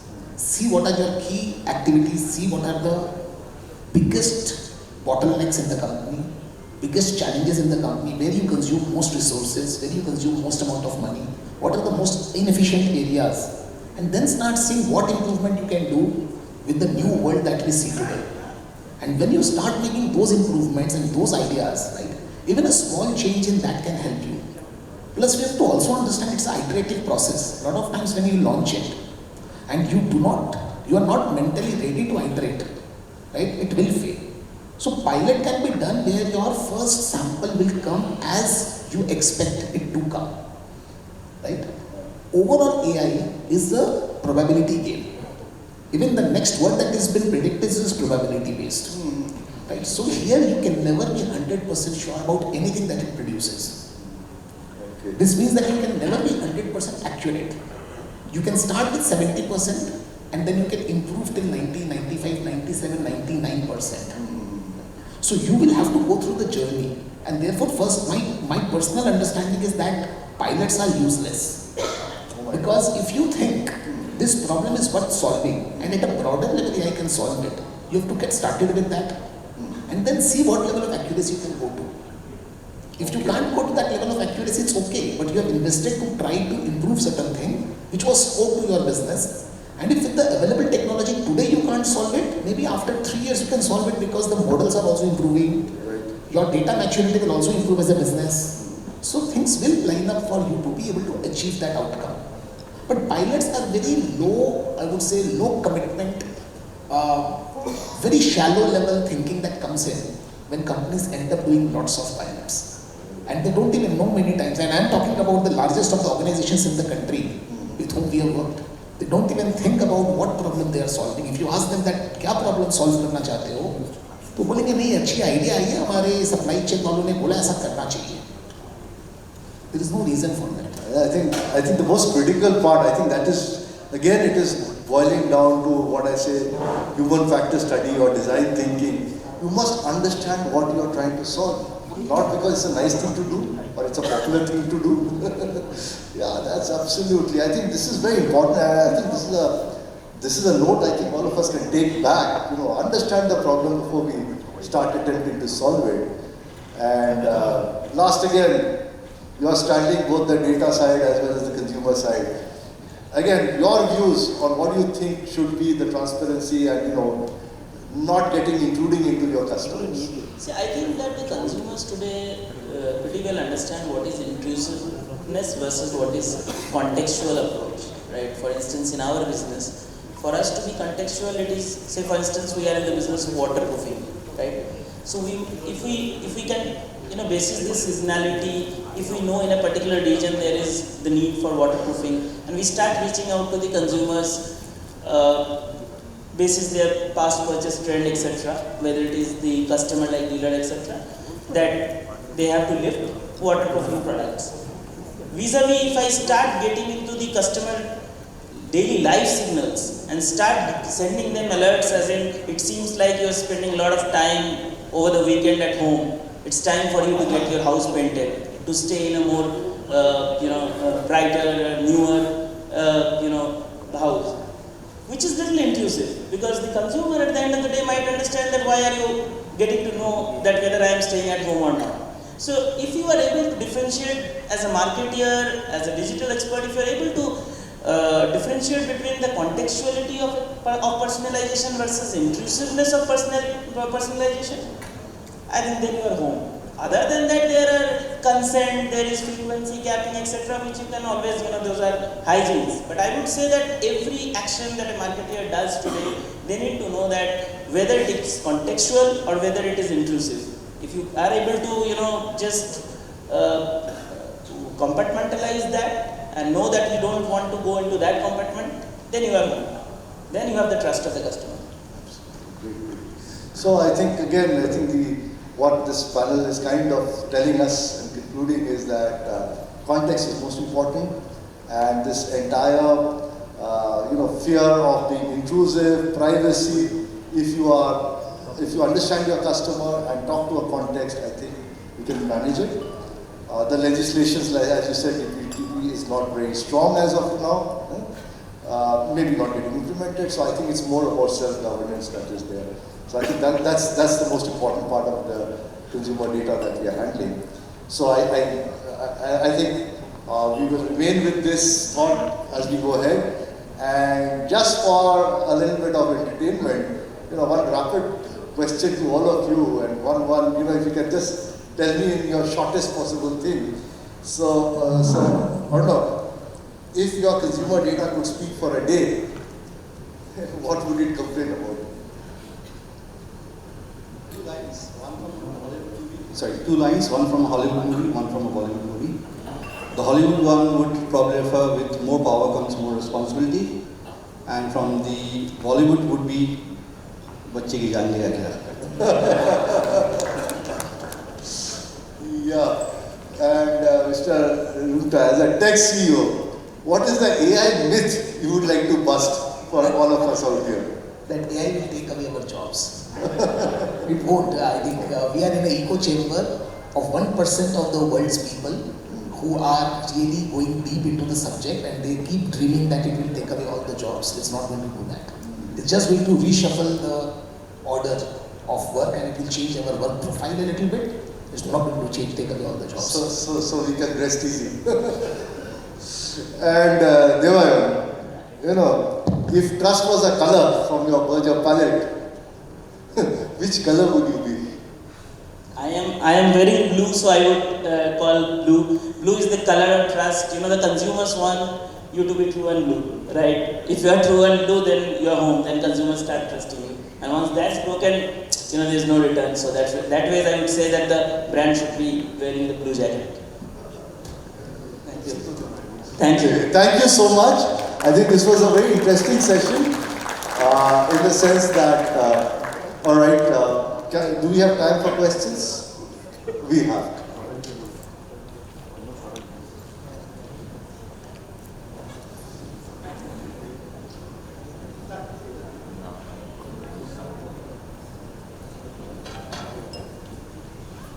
Hi, I'm Pompa Basu, and my questions are a very interesting session, very pertinent one. Having been in sales of IT services, and what we heard throughout the morning, that yes, if we do not really speed up the AI journey for an organization, we'll be left behind. My question to the panel is, other than Europe, which is obviously very data privacy focused, we are still at a nascent stage of coming up. So for the businesses, what risks do we run? Because in our hurry to generate, and Mr. Dumta, you might be knowing, most of the LLMs are actually adopted from the global giants. So whenever we are churning out any app or anything which is self-learning, we are taking help of something which is probably global and domain, and the data is not really largely under control. What is the risk that businesses run that later on, when these regulations are more strict within India, that we are not bombarded with allegations or suits of having misutilized, because currently it is more to the marketeer to understand what is intrusive and what is not.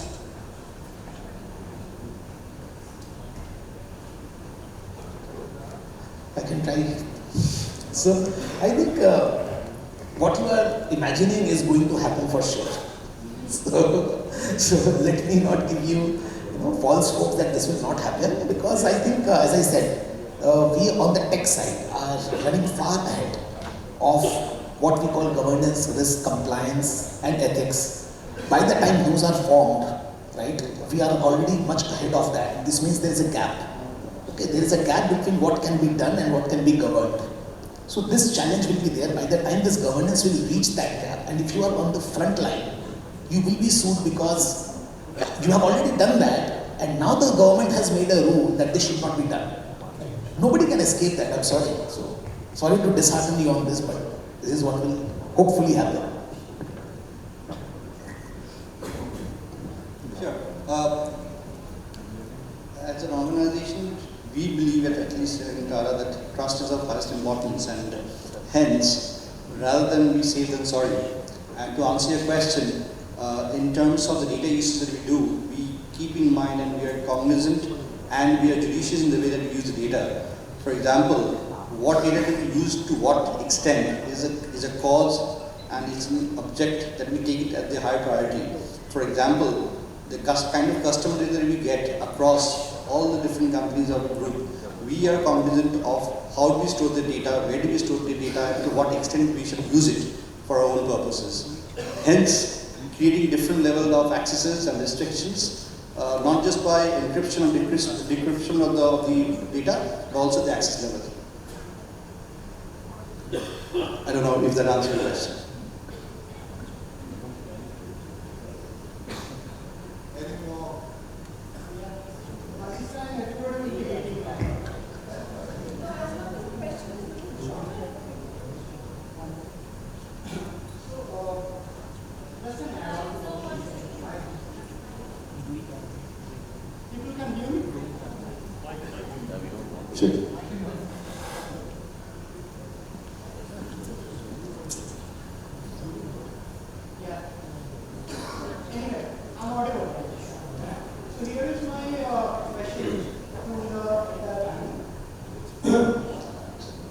We are talking of the existing business, we are talking of the prevailing business, which is thank you.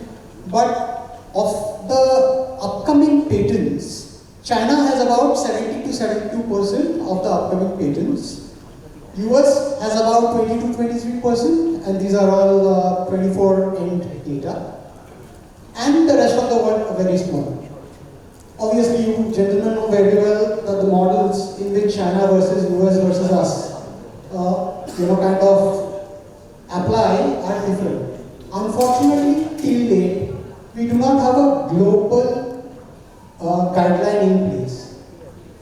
So, in this race of AI, how do you think that that can be tackled with, or do you think it cannot be tackled with at this point of time? Thank you. I don't know whether I got your question correctly. So, is it regarding the number of patents, or is it regarding the guidelines that you're talking to? I'm talking about the guidelines. I'm talking about the difference between the market influence of approach of. See, I'll take a stab at it from a very individual perspective. To be able to understand AI and implement in an organization, the first thing that you need to stop is making the children stop enough and more time on social media, and probably use more of the time in understanding robotics and understanding machine learning programming. Second point is on the guidelines. We see there are about 2 such regulations that has come in November 2025. 2025, which talks about regulation guidelines which has already come and which is going to come in this year, in 2026. So government is also taking a lot of initiative to ensure that they are creating those guardrails, but not at the cost of being innovative. And the line also says, build on trust, but do not deteriorate.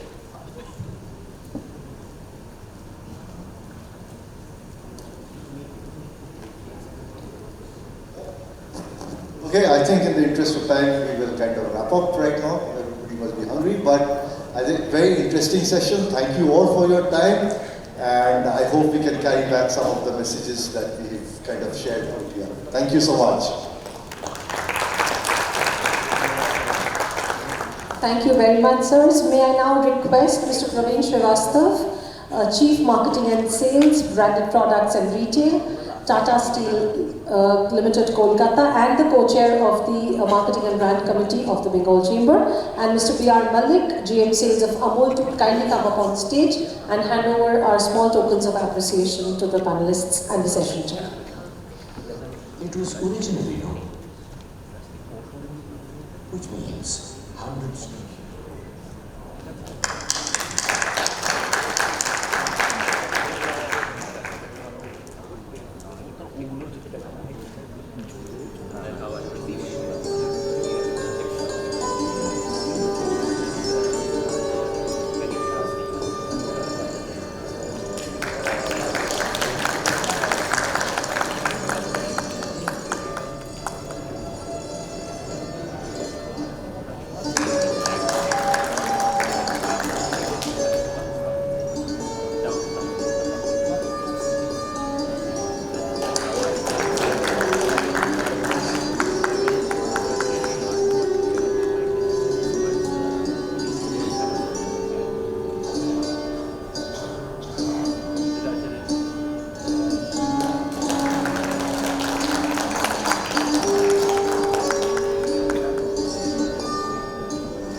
sir is a part of the chamber, so very much a part of the chamber, but this is an honor for, helping us with the session. And the photographs.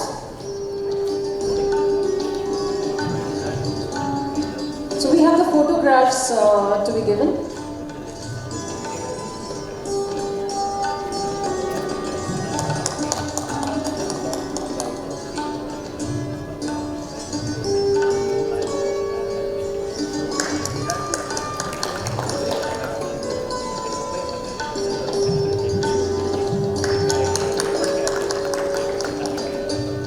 So while the group photograph is being taken, I'll quickly make a bit of an announcement. We also had a launch before lunch, but since we are delayed, we will do the launch post-lunch.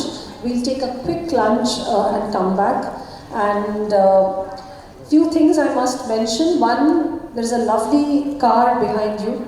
So you may want to have a look at that car during the lunch break. There are representatives from Mahindra, so who would help you with the features and everything. And in case you are interested, please leave your contact number and detail with them. They'll call you back, they'll arrange for demos. And also I would like to mention that we have a marketing and brand quiz on the 17th of January at the Bengal Chamber premises. And the creative is here. We have the registration link. In case you are interested, you may contact me or one of my team members, or you may follow the chamber page when the details are mentioned. I'm sure a lot of marketeers are here, and we have some exciting prizes to be won. So we'll break for lunch now. We'll request all to assemble back by 2:45, please. And also we have 5 more prizes from that Amul quiz to be given out. We gave the first 3 and few more to be given out, so that also will happen post-lunch. Thank you very much. Let's assemble back by 2:45. Thank you so much.